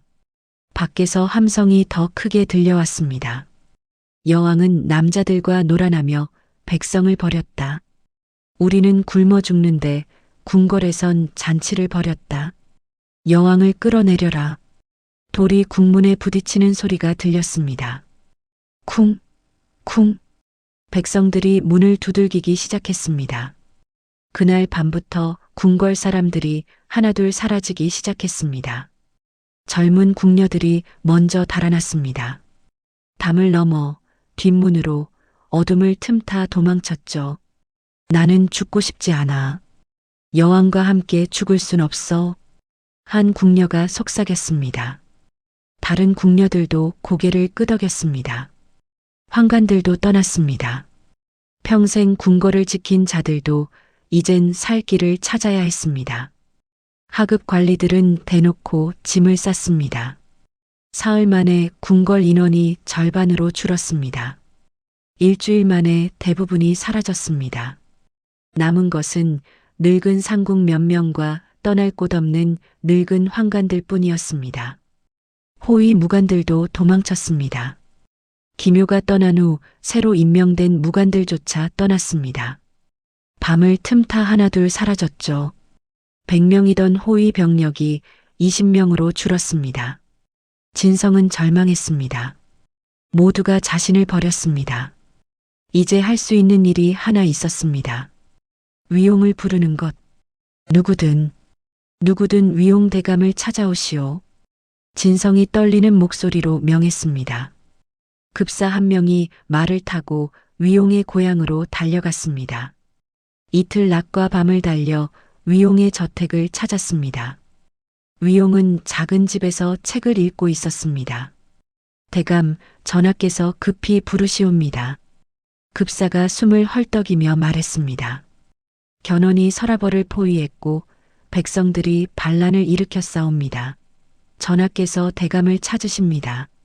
위용은 책을 덮었습니다. 오랫동안 아무 말이 없었습니다. 급사는 조바심을 내며 기다렸습니다. 돌아가 전하께 아뢰시오. 위용이 조용히 말했습니다. 이미 때가 늦었다고. 대감, 전하께서 물러가시오. 소인은 이제 한낱 백성일 뿐이요. 위용은 다시 책을 펼쳤습니다. 손이 떨렸지만 고개는 들지 않았습니다. 급사는 한참을 서 있다가 결국 돌아섰습니다. 급사가 돌아와 보고했을 때 진성은 눈물을 흘렸습니다. 위용마저 과인을 버렸구나. 진성은 문득 선필이 떠올랐습니다. 혹시 선필이라면? 진심으로 자신을 사랑했던 그 사람이라면? 선필을 찾아오시오. 악공 선필을. 진성이 다급히 명했습니다. 사람들이 사방으로 흩어져 선필을 찾았습니다. 하지만 아무도 그를 찾지 못했습니다. 선필은 7년 전 궁궐에서 쫓겨난 후 동해로 떠났다는 소문만 있을 뿐이었습니다. 찾을 수 없사옵니다, 전하. 환관이 고개를 숙이며 보고했습니다. 진성은 주저앉았습니다. 위용도 없고 선필도 없었습니다. 진심으로 자신을 아꼈던 사람들을 모두 스스로 내쳤습니다. 이제 그들은 돌아오지 않습니다. 그날 오후 마지막 방문객이 찾아왔습니다. 백발이 성성한 최치원이었습니다. 이제 80이 넘은 노인은 지팡이의 의지에 간신히 걸었습니다. 전하, 최치원의 목소리는 쇠약했습니다. 이 늙은이가 마지막으로 아뢰옵니다. 진성은 최치원을 보며 눈물을 흘렸습니다. 경만이라도 과인을 돕겠소? 전하, 소신이 도울 수 있는 것은 하나뿐이옵니다. 최치원이 무릎을 꿇었습니다. 늙은 무릎이 바닥에 닿으며 소리가 났습니다. 왕위를 내려놓으소서. 뭐라고? 진성이 믿을 수 없다는 표정을 지었습니다. 경마저 과인을 버리는 것이요? 버리는 것이 아니옵니다, 전하. 최치원의 눈에서 눈물이 흘러내렸습니다. 전하를 살리려는 것이옵니다. 왕위를 내려놓고 백성들께 사죄하시면 목숨만은 보전하실 수 있사옵니다. 과인은 왕이요. 진성이 소리쳤습니다. 어찌 왕이 왕관을 내려놓을 수 있단 말이오. 전하, 왕관보다 목숨이 소중하옵니다. 아니요. 과인은 왕으로 태어났고 왕으로 살았소. 왕으로 죽을 것이오. 진성의 목소리가 떨렸습니다. 자존심이었을까요? 아니면 두려움이었을까요? 왕관을 벗으면 자신에게 남는 것이 아무것도 없을 것 같았습니다. 최치원은 깊은 한숨을 쉬었습니다. 그렇다면 소신은 더 이상 할 말이 없사옵니다. 최치원은 천천히 일어났습니다. 지팡이의 의지에 비틀거리며 일어섰습니다. 전하, 부디 평안하소서. 경은 가지 마시오. 진성이 손을 뻗었습니다. 하지만 최치원은 돌아보지 않았습니다. 소신은 가야 하옵니다. 더 이상 지켜볼 수 없사옵니다. 최치원의 뒷모습이 문을 나섰습니다. 구부러진 등이 점점 멀어졌습니다. 진성은 그를 붙잡고 싶었지만 입이 떨어지지 않았습니다. 최치원이 완전히 사라진 후에야 진성은 무너졌습니다. 모두 떠나는구나. 그날 밤 견훤의 군대가 서라벌을 완전히 포위했습니다. 동서남북 모든 방향이 막혔습니다. 성 안의 백성들도 봉기했습니다. 국문을 부숴라. 여왕을 끌어내라. 백성들이 국문을 공격하기 시작했습니다. 돌과 횃불이 날아왔습니다. 남은 호위 병사들이 막으려 했지만 역부족이었습니다. 진성은 침전 깊은 곳으로 피했습니다. 늙은 상궁 단 한 명만이 곁에 남아 있었습니다. 밖에서 들려오는 함성과 비명소리. 전하, 어찌하시겠사옵니까? 상궁이 떨리는 목소리로 물었습니다. 진성은 대답하지 못했습니다. 창밖을 바라보았습니다. 달이 떠 있었습니다. 차갑고 외로운 달이었습니다. 문득 오래전 기억이 떠올랐습니다. 선필이 달빛 아래서 검은고를 타던 밤, 위용이 눈물로 간언하던 날, 최치원이 충정을 다해 아뢰던 순간들, 나는 그들을 모두 내쳤구나. 진성은 조용히 중얼거렸습니다. 진심을 버리고 거짓을 택했어. 이것이 그 대가인가? 밖에서 쿵 하는 소리가 들렸습니다. 국문이 부서지는 소리였습니다. 백성들의 환호성이 들려왔습니다. 들어왔다. 궁궐로 들어왔다. 발소리가 점점 가까워졌습니다. 진성은 옥새를 꺼내 들었습니다.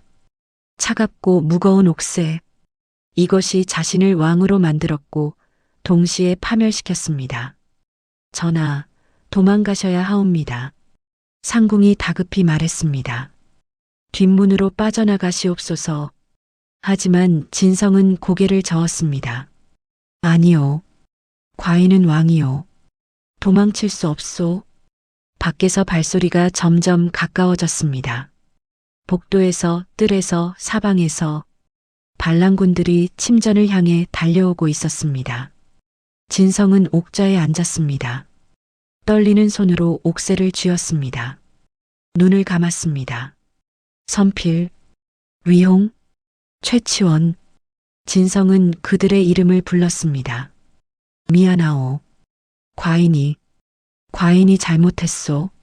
눈물이 볼을 타고 흘러내렸습니다. 침전문이 벌컥 열렸습니다. 반란군들이 밀려들어왔습니다. 하지만 그들은 멈췄습니다. 옥좌에 앉아 조용히 눈물 흘리는 여왕을 보고 한때 천년 왕국을 다스리던 여왕. 이제는 아무것도 남지 않은 외롭고 쓸쓸한 여자. 여왕, 견훤대왕께서 부르시옵니다. 반란군 장수가 조심스럽게 말했습니다. 진성은 천천히 눈을 떴습니다. 옥새를 내려놓았습니다. 일어섰습니다. 밤은 깊어가고 달은 차갑게 빛났습니다. 천년 왕국 신라의 마지막 밤이었습니다. 포위된 궁궐에서 사흘째 밤이었습니다. 진성은 단 한숨도 자지 못했습니다. 침상에 누워도 눈이 감기지 않았고 귀를 막아도 밖에 함성 소리가 들려왔습니다. 촛불을 바라보며 그녀는 지난 10년을 떠올렸습니다. 가장 먼저 떠오른 것은 선필의 얼굴이었습니다. 달빛 아래서 검은고를 타던 그의 모습, 따뜻하고 순수한 눈빛. 전하, 소인은 전하만을 그리워하겠사옵니다. 쫓겨나던 날 그가 남긴 마지막 말이 귓가에 맴돌았습니다. 진성은 이불을 움켜쥐었습니다. 선필, 미안해요. 작은 목소리가 빈 침전에 흩어졌습니다. 그 다음 떠오른 것은 위용이었습니다. 눈물로 간언하던 그의 모습. 전하, 나라가 망하고 있사옵니다. 떨리는 목소리로 무릎 꿇고 이마를 조아리며 호소하던 모습. 하지만 진성은 그를 내쳤습니다. 물러가시오. 경은 물러가시오. 위홍, 경은 과인을 진심으로 사랑했지요. 진성의 눈에서 눈물이 흘러내렸습니다. 신하로서만 사랑할 수 있었던 남자. 다가오지 못하고 멀리서만 지켜본 남자. 최치원의 얼굴도 떠올랐습니다. 백발의 노인이 무릎 꿇고 울던 모습. 전하, 제발 남자들을 멀리하시고 국정에 힘쓰소서. 하지만 진성은 그의 충언을 귀담아 듣지 않았습니다. 최대감, 경의 말이 모두 옳았소. 진성은 베개에 얼굴을 묻었습니다. 그리고 다른 얼굴들이 떠올랐습니다. 요공의 미소, 달콤했지만 거짓된 미소, 욕망도 부처의 뜻이옵니다. 그 말에 속아 자신을 정당화했습니다. 하지만 요공은 금은보화를 훔쳐 달아났습니다. 기묘의 눈빛, 충성스러워 보였지만 계산적이었던 눈빛, 목숨으로 지키겠사옵니다. 하지만 위기가 닥치자 그는 적에게 투항했습니다. 능환의 시, 세련되고 아름다웠지만 속이 빈 시, 전하, 소신이 전하를 이해하옵니다. 하지만 그는 권력만을 노렸을 뿐입니다. 진성은 천천히 일어나 앉았습니다. 창밖을 바라보았습니다. 동이 트기 시작했습니다. 붉은 하늘이 피처럼 보였습니다.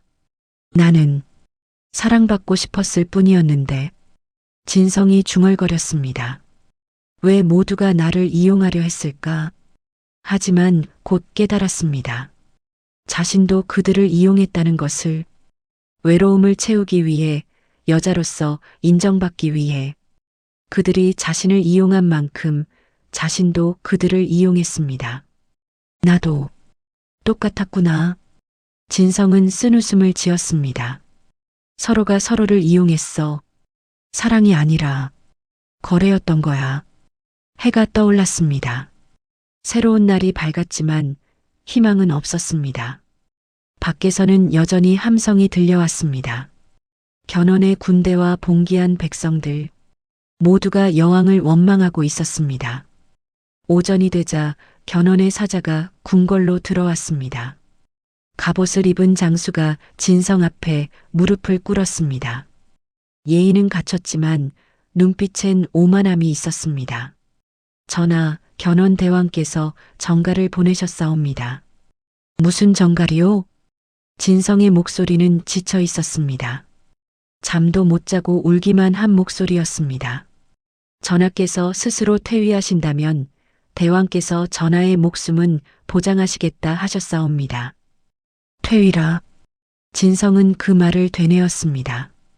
왕관을 벗으라는 말, 왕위에서 내려오라는 말. 만약 전하께서 거부하신다면. 사자가 조심스럽게 말을 이었습니다. 백성들이 궁궐로 쳐들어올 것이옵니다. 그렇게 되면 대왕께서도 전하를 지켜드릴 수 없사옵니다. 협박이었습니다. 퇴위하지 않으면 죽는다는 뜻이었습니다. 진성은 떨리는 손으로 옥자를 붙잡았습니다. 시간을 주시오. 생각할 시간을. 5시까지 기다리겠사옵니다. 사자가 물러갔습니다. 진성은 혼자 남았습니다. 늙은 상궁이 멀리서 지켜보고 있었지만 감히 다가오지 못했습니다. 진성은 궁궐 안을 걸었습니다. 텅 빈 복도, 아무도 없는 정원, 한때는 궁녀들과 환관들로 가득했던 곳, 이제는 정막만이 흘렀습니다. 대전에 들어갔습니다. 옥자가 있었습니다. 10년 동안 앉았던 그 자리, 진성은 옥자 앞에 섰습니다. 나는 좋은 여왕이 되고 싶었어. 진성이 옥자에 손을 얹었습니다. 하지만 여왕이 되는 법을 몰랐지. 외로움을 견디는 법도 몰랐어. 옥자는 차가웠습니다. 언제나 차가웠습니다. 권력은 따뜻하지 않았습니다. 진성은 창밖을 바라보았습니다. 저 멀리 백성들이 보였습니다. 굶주리고 지치고 분노한 백성들, 모두 자신 때문에 고통받은 사람들. 내가 그들을 이렇게 만들었구나. 진성의 가슴이 찢어지는 것 같았습니다. 5시가 가까워졌습니다. 진성은 결심했습니다. 더 이상 백성들이 고통받게 할 수 없었습니다. 자신의 욕망 때문에 더 많은 사람이 죽게 할 수 없었습니다. 붓과 종이를 가져오시오. 진성이 상궁에게 명했습니다. 떨리는 손으로 붓을 들었습니다. 한참을 망설이다 첫 글자를 썼습니다. 한 글자, 한 글자가 무거웠습니다. 과인 진성은 이에 왕위에서 물러나노라. 붓끝이 떨렸습니다. 과인의 방종함이 천년 신라를 무너뜨렸음을 고백하노라. 눈물이 종이에 떨어졌습니다. 글씨가 번졌습니다. 백성들을 돌보지 못했고 나라를 지키지 못했노라. 진성은 계속 썼습니다. 과인은 여왕의 자격이 없었노라. 용서를 구하노라. 퇴위 조서가 완성되었습니다. 진성은 옥새를 찍었습니다. 마지막으로 옥새를 찍는 순간이었습니다. 이것을 견훤의 사자에게 전하시오. 진성이 조서를 상궁에게 건넸습니다. 상궁은 눈물을 흘리며 조서를 받았습니다. 전하, 괜찮소? 이것이 마땅한 일이오. 조서가 전달되었습니다. 소식은 빠르게 퍼졌습니다. 여왕이 퇴위했다. 여왕이 물러났다. 백성들은 환호했습니다. 드디어 끝났다. 음란한 여왕의 시대가 끝났다. 환호 소리가 온 서라벌에 울려 퍼졌습니다. 하지만 진성의 귀엔 그 소리가 멀리 들렸습니다. 마치 다른 세상의 소리 같았습니다. 견훤은 군대를 철수시켰습니다. 약속대로 진성의 목숨을 보장했습니다. 더 이상 싸울 필요가 없었습니다. 신라는 이미 무너졌으니까요. 진성은 침전으로 돌아왔습니다. 궁녀들에게 명했습니다. 왕관과 용포를 벗겨주시오. 금관이 머리에서 내려왔습니다. 무거웠던 금관. 이제 다시는 쓰지 않을 금관. 붉은 용포가 벗겨졌습니다. 화려했던 용포. 이제 필요 없는 용포. 평범한 옷이 입혀졌습니다. 회색빛 베옷. 한낱 여자의 옷. 거울을 보았습니다. 거기엔 왕관 없는 여자가 서 있었습니다. 38배 여자. 늙고 지친 여자. 이제 나는 누구지? 진성이 거울 속 자신에게 물었습니다. 여왕도 아니고 그저 한 여자. 마지막으로 궁궐을 돌아보았습니다. 10년을 살았던 곳. 사랑했고 증오했고 후회하는 곳. 안녕. 여기에 남겨둔 모든 것들. 진성은 조용히 작별 인사를 했습니다. 해가 저물었습니다. 진성은 늙은 상궁 한 명과 함께 궁궐 뒷문으로 향했습니다. 아무도 보지 않는 작은 문. 한때 궁녀들이 몰래 드나들던 그 문. 문이 열렸습니다. 바깥 세상이 보였습니다. 진성은 한 발 한 발 나아갔습니다. 뒤돌아보니 궁궐이 보였습니다. 높은 담장, 화려한 정각. 이제 자신의 것이 아닌 곳. 나는 좋은 여왕이 되고 싶었는데 진성은 마지막으로 중얼거렸습니다. 하지만 좋은 여자도 좋은 여왕도 되지 못했어. 상궁이 손을 잡아주었습니다. 전하, 가시옵시다. 이제 전하가 아니오. 그냥 진성이요. 두 여자는 어둠 속으로 걸어갔습니다. 뒤에서 궁궐의 불빛이 점점 멀어졌습니다. 천년 왕국의 마지막 여왕은 이렇게 조용히 사라졌습니다. 밤하늘에 별이 빛났습니다. 차갑고 아름다운 별들. 진성은 별을 올려다보았습니다. 선필, 위홍, 최치원. 어디선가 편히 계시길. 진성의 기도가 밤하늘로 흩어졌습니다. 두 사람의 발걸음은 느렸지만 멈추지 않았습니다. 어디로 가는지도 모른 채 그저 걷고 또 걸었습니다. 왕관을 벗은 여자의 새로운 삶이 시작되었습니다. 진성이 퇴위한 지 석 달이 지났습니다. 897년 겨울, 혹독한 추위가 신라 전역을 덮었습니다. 5 남자들에게도 각자의 운명이 찾아왔습니다. 누구는 비참하게, 누구는 평범하게, 누구는 고독하게. 승려 요공은 동쪽으로 도망쳤습니다. 훔친 금은 보화를 가득 실은 보따리를 짊어지고 산길을 헤맸습니다. 이것만 있으면 어디서든 잘 살 수 있어. 요공은 보따리를 쓰다듬으며 미소 지었습니다. 하지만 산속은 위험했습니다. 도적들이 곳곳에 숨어 있었고 굶주린 짐승들이 배회했습니다. 어느 날 밤 요공은 작은 산사에서 잠을 청했습니다. 폐사가 되어 아무도 없는 절이었습니다. 한밤중에 발소리가 들렸습니다. 요공이 눈을 뜨니 5명의 사내가 서 있었습니다. 너덜너덜한 옷, 흉악한 얼굴, 손에 든 칼. 도적들이었습니다. 저기. 소승은 그저 가난한 승려일 뿐. 요공이 떨리는 목소리로 말했습니다. 가난한 승려가 그렇게 무거운 보따리를 지고 다니나? 한 도적이 비웃으며 보따리를 낚아챘습니다. 열어보니 금부치와 옥이 쏟아졌습니다. 도적들의 눈이 번쩍였습니다. 이게 다 어디서 난 거냐? 그것은 시주로 받은 것이. 거짓말. 이건 궁궐 물건이잖아. 도둑놈이 따로 없군. 도적들이 요공을 때리기 시작했습니다. 주먹과 발길질이 난무했습니다. 요공은 비명을 지르며 애원했습니다. 살려주시오. 제발 살려주시오. 내 놈이 훔친 물건으로 우리가 잘 살겠다. 도적들은 모든 것을 빼앗아갔습니다. 금은 보화는 물론이고 옷과 신발까지. 요공은 누더기만 걸친 채 버려졌습니다. 요공은 바닥에 쓰러져 신음했습니다. 온몸이 아팠고 피가 흘렀습니다. 이틀 동안 요공은 산속을 헤맸습니다. 먹을 것도 없고 입을 것도 없었습니다. 추위가 뼛속까지 파고들었습니다. 한때 궁궐에서 산의 진미를 먹던 남자가 이제는 나무 열매로 연명했습니다.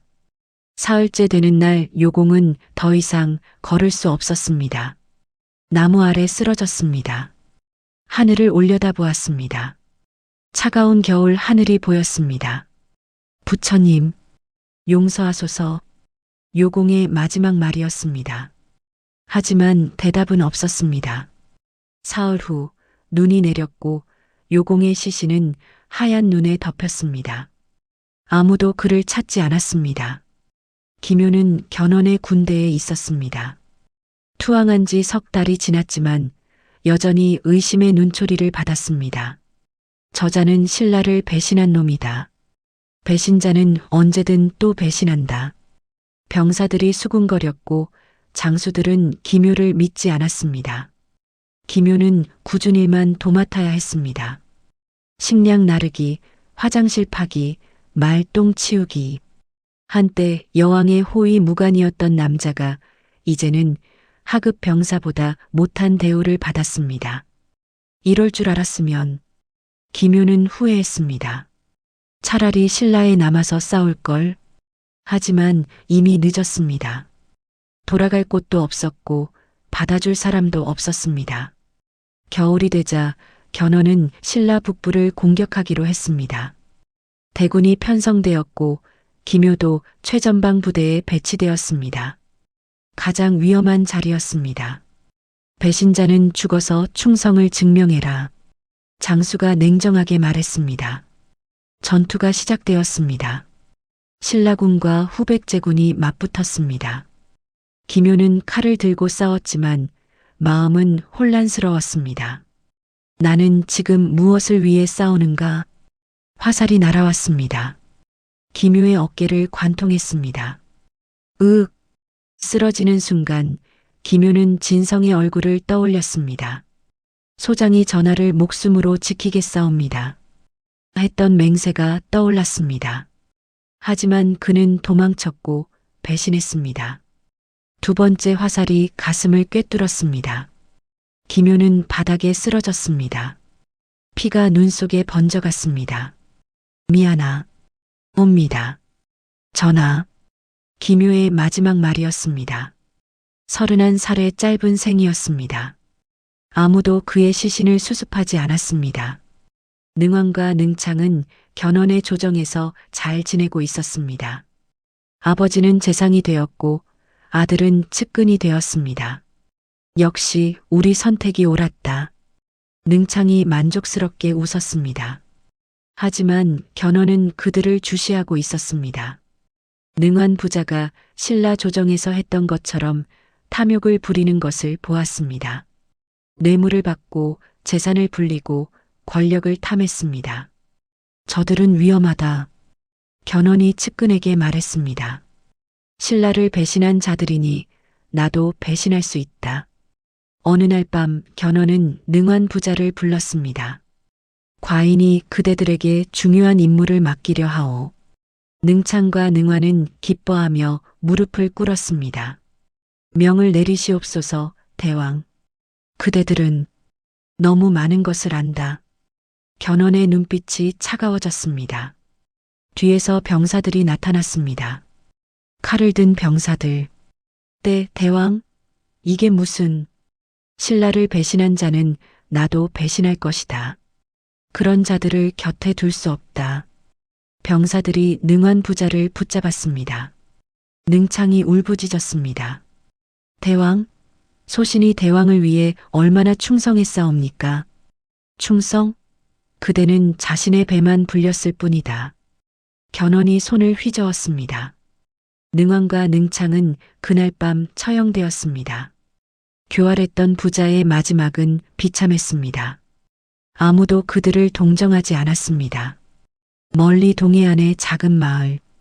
선필은 어부로 살고 있었습니다. 마흔이 된 그의 얼굴엔 깊은 주름이 패였지만 눈빛만은 여전히 따뜻했습니다. 새벽마다 바다로 나가 고기를 잡았습니다. 저녁이면 그물을 손질하고 배를 정리했습니다. 평범하고 소박한 삶이었습니다.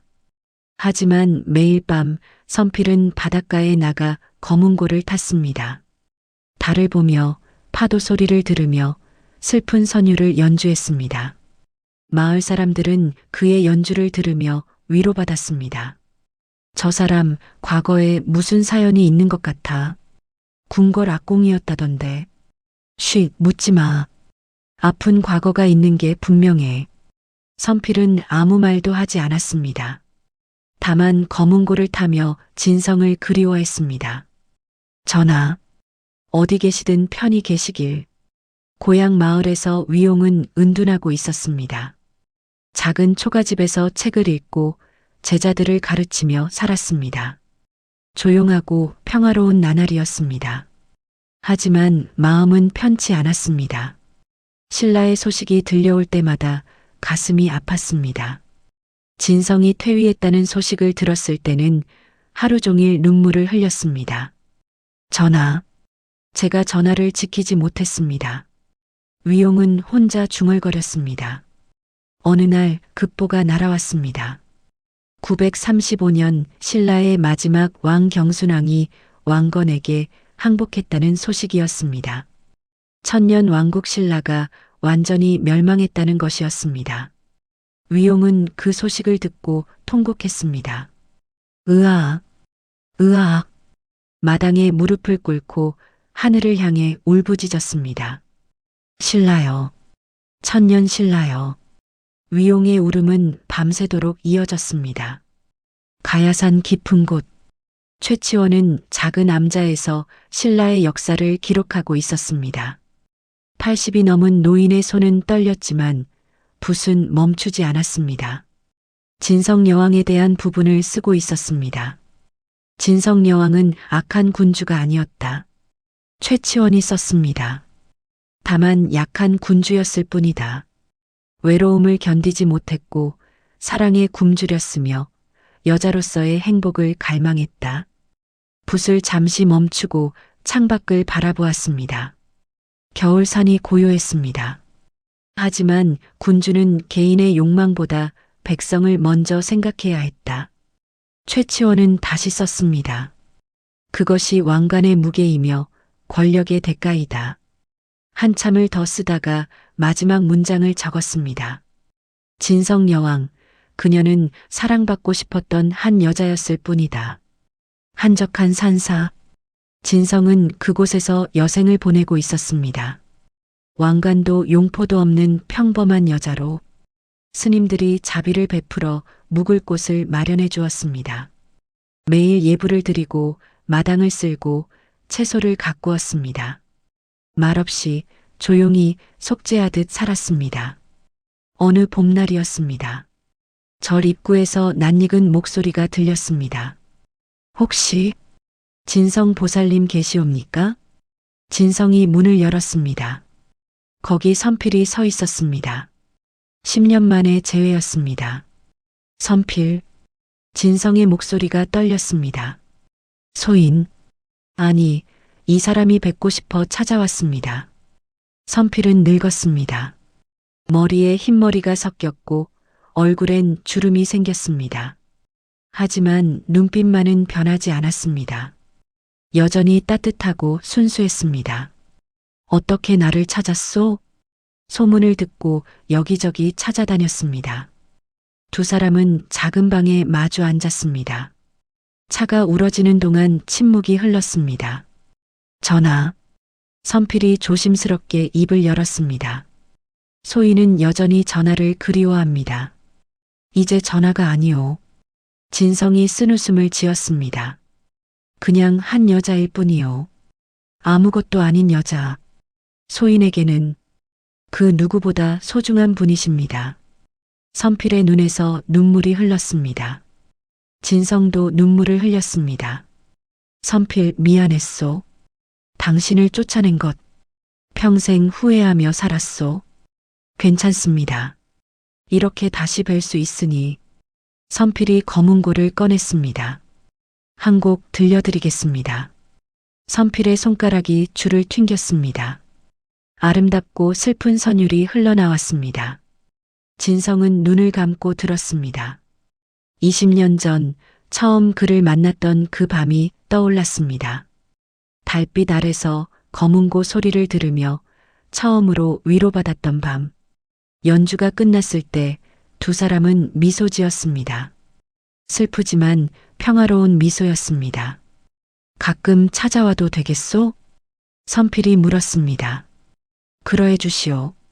당신의 음악이 그립소. 선필은 그날부터 가끔 저를 찾았습니다. 검은고를 타주고 이야기를 나누고 함께 차를 마셨습니다. 왕과 신하도 여왕과 악공도 아닌 그저 두 사람, 서로를 이해하고 위로하는 두 사람이었습니다. 진성이 퇴위한 지 10년이 흘렀습니다.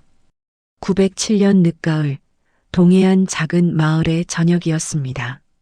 선필은 이제 쉰을 바라보는 나이가 되었습니다. 바닷바람에 그을린 얼굴, 굳은 살 박힌 손, 소박한 옷차림, 완전히 어부가 되어 있었습니다. 마을 사람들은 그를 존중했습니다. 과거를 캐묻지 않았고 다만 좋은 이웃으로 대했습니다. 선필 어르신, 오늘도 고기가 잘 잡혔습니까? 그럭저럭이요. 가을 바다가 야박하구려. 해가 지고 저녁이 되자 선필은 늘 하던 대로 바닷가로 나갔습니다. 검은고를 안고 평평한 바위에 앉았습니다. 달이 떠올랐습니다. 둥글고 밝은 달이었습니다. 손가락이 검은고 줄을 스쳤습니다. 익숙한 선율이 흘러나왔습니다. 슬프지만 아름다운 곡. 오직 한 사람을 위한 곡이었습니다. 연주하며 선필은 과거를 떠올렸습니다. 29살의 자신, 25살의 그녀. 처음 만난 밤, 달빛이 쏟아지던 궁궐 정원. 외로운 눈빛의 여왕과 검은고를 타던 악공. 그때 전하는 얼마나 외로우셨을까. 선필이 중얼거렸습니다. 여왕이 되었지만 아무도 인정해주지 않았던 여자. 사랑받고 싶었지만 방법을 몰랐던 여자. 만약 그때 자신에게 힘이 있었다면, 신분의 벽을 넘을 용기가 있었다면 그녀를 지킬 수 있었을까요? 아니, 전하가 필요했던 건 내가 아니었어. 선필은 쓴웃음을 지었습니다. 그녀는 위로가 아니라 이해가 필요했고 사랑이 아니라 존중이 필요했습니다. 하지만 아무도 그것을 주지 못했습니다. 3년 전 일이 떠올랐습니다. 절에 있던 진성이 병들었다는 소식을 들었습니다. 선필은 급히 달려갔습니다. 침상에 누운 그녀는 너무나 여위어 있었습니다. 선필, 왔구려. 진성의 목소리는 가늘었습니다. 전하, 제가 왔습니다. 고맙소. 마지막까지 검은고를 들려줘서. 진성이 미소 지었습니다. 여윈 얼굴이었지만 미소는 평화로웠습니다. 전하, 회복하실 겁니다. 아니요. 이제 갈 때가 되었소. 진성이 선필의 손을 잡았습니다. 차갑고 가느다란 손이었습니다. 선필, 당신만이 진정으로 나를 사랑해 주었어요. 진성의 눈에서 눈물이 흘렀습니다. 그것이 내 유일한 위안이었습니다. 전하, 고맙소. 당신을 만난 것이 내 인생의 유일한 축복이었소. 그날 밤 진성은 조용히 숨을 거두었습니다. 선필의 손을 잡은 채 48의 나이였습니다. 선필은 검은고 연주를 멈췄습니다. 눈가가 젖어 있었습니다. 3년이 지났지만 여전히 그리웠습니다. 전하, 오늘도 한 곡 들려드렸습니다. 선필이 달을 향해 중얼거렸습니다. 저승에서는 부디 행복하소서. 아무도 전하를 무시하지 않고 아무도 전하를 이용하지 않는 곳에서 파도 소리가 대답처럼 들려왔습니다. 바람이 머리카락을 스쳤습니다. 선필은 검은고를 안고 일어났습니다. 집으로 돌아가는 길, 별이 빛나는 하늘. 선필은 고개를 들어 하늘을 바라보았습니다. 전하, 내일 또 찾아뵙겠습니다. 선필의 작은 기도가 밤하늘로 흩어졌습니다. 집에 돌아와 검은고를 벽에 걸었습니다. 낡고 오래된 검은고, 40년을 함께한 검은고, 이 검은고로 여왕을 위로했고 이별을 아파했으며 지금도 추모하고 있습니다. 창밖으로 바다가 보였습니다. 달빛이 물결에 반짝였습니다. 선필은 그 빛을 바라보며 잠들었습니다. 내일도 모레도 그는 바다로 나가 고기를 잡을 것입니다. 그리고 저녁이면 검은고를 안고 바닷가에 앉아 연주할 것입니다. 죽는 날까지 오직 한 사람을 위해 평범한 어부의 삶. 하지만 그 안에 담긴 사랑은 결코 평범하지 않았습니다. 신분을 넘어서, 시간을 넘어서, 죽음마저 넘어서 이어지는 사랑이었습니다. 밤은 깊어갔습니다. 파도 소리가 자장가처럼 들려왔습니다. 선필은 편안한 얼굴로 잠들었습니다. 꿈속에서 그는 진성을 만날 것입니다. 젊고 아름다웠던 그녀를, 웃고 있는 그녀를, 같은 해 가을 가야산 깊은 곳에 작은 암자였습니다. 최치원은 책상 앞에 앉아 있었습니다. 80을 넘긴 노인의 손은 떨렸지만 붓은 여전히 힘이 있었습니다. 신라 천년의 역사를 정리하는 중이었습니다. 창밖으로 단풍이 붉게 물들어 있었습니다. 아름답지만 쓸쓸한 풍경이었습니다. 마치 신라의 마지막 같았습니다. 최치원은 진성 여왕에 대한 부분을 쓰고 있었습니다. 붓을 들어 천천히 글자를 새겼습니다. 진성 여왕은 악한 군주가 아니었다. 최치원이 조심스럽게 썼습니다. 다만 시대를 잘못 만난 약한 군주였다. 붓을 잠시 멈추고 생각에 잠겼습니다. 진성의 얼굴이 떠올랐습니다. 어리고 불안했던 여왕의 모습, 누군가에게 기대고 싶어 했던 외로운 여자. 그녀가 남자들에게 빠진 것은 음란함이 아니었다. 최치원은 계속 썼습니다. 그것은 사랑에 대한 갈망이었고 여자로서 인정받고 싶은 욕구였다. 하지만 붓끝이 무거워졌습니다. 다음 문장을 쓰기가 쉽지 않았습니다. 그러나 군주는 개인의 욕망보다 백성을 먼저 생각해야 했다. 최치원의 목소리가 떨렸습니다. 혼잣말처럼 중얼거렸습니다. 그것이 왕관의 무게이며 권력의 대가이다. 진성 여왕은 그 무게를 견디지 못했다. 창밖을 바라보았습니다. 가야산의 단풍이 바람에 흔들렸습니다. 낙엽이 하나둘 떨어졌습니다. 최치원은 알고 있었습니다. 곧 신라가 완전히 사라질 것이라는 것을, 천년 왕국이 역사 속으로 사라질 것이라는 것을, 천년 왕국이 한 여왕의 사랑 때문에 무너졌다고 후세 사람들이 말할 것이다. 최치원이 썼습니다. 하지만 진정한 원인은 부패한 권력과 무능한 귀족들이었다. 여왕은 다만 마지막 방아쇠를 당겼을 뿐이다. 붓을 내려놓고 깊은 한숨을 쉬었습니다. 진실을 기록한다는 것이 얼마나 어려운 일인지 새삼 깨달았습니다. 멀리서 절의 종소리가 들려왔습니다. 저녁 예불 시간이었습니다. 최치원은 마지막 문장을 쓰기 위해 붓을 다시 들었습니다. 진성 여왕, 그녀는 사랑받고 싶었던 한 여자였을 뿐이다. 그날 밤 하늘에 별이 쏟아졌습니다. 최치원은 마루에 앉아 하늘을 바라보았습니다. 신라여 안녕. 작은 작별 인사가 밤하늘로 흩어졌습니다. 28년 후인 935년 신라의 마지막 왕 경순왕이 고려 왕건에게 항복했습니다. 천년을 이어온 신라가 역사의 막을 내린 순간이었습니다.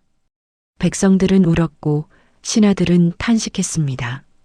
그로부터 다시 세월이 흘렀습니다. 역사책에 진성 여왕이 기록되었습니다.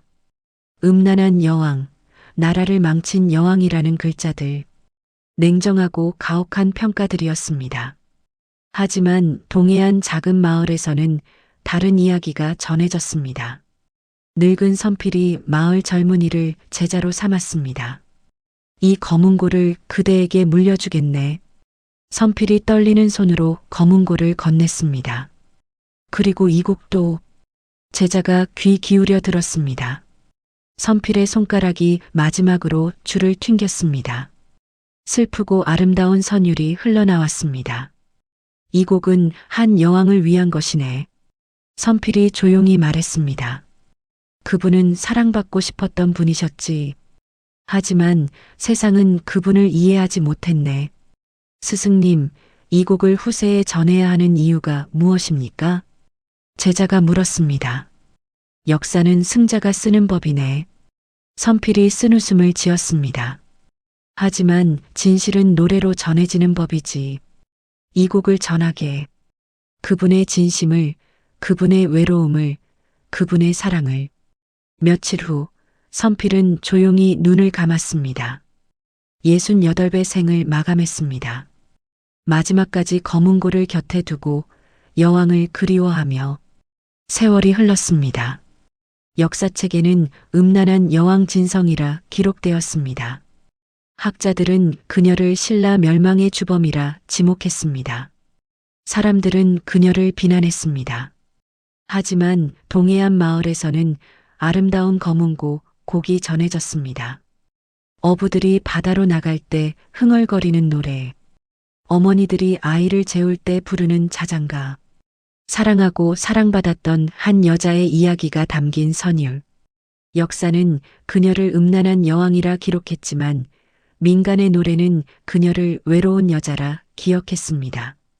역사는 그녀를 비난했지만 노래는 그녀를 위로했습니다. 역사는 냉정했지만 노래는 따뜻했습니다. 수백 년이 흐른 후에도 그 선율은 이어졌습니다. 동해 바다의 파도 소리처럼, 가야산의 바람 소리처럼 진성 여왕의 진실은 노래로 살아남았습니다. 공식 역사와 민간 기억, 두 개의 진실이 나란히 흐르며 세월을 건넜습니다. 어느 것이 진짜일까요? 아마도 둘 다 진짜이고 둘 다 거짓일 것입니다. 다만 한 가지는 확실합니다. 진성은 사랑받고 싶었던 한 여자였다는 것. 그리고 선필은 그녀를 진심으로 사랑했다는 것. 그것만큼은 역사도 시간도 지울 수 없는 진실이었습니다. 시청해 주셔서 감사합니다. 구독과 좋아요, 알림 설정은 궁중비화극장에 큰 힘이 됩니다.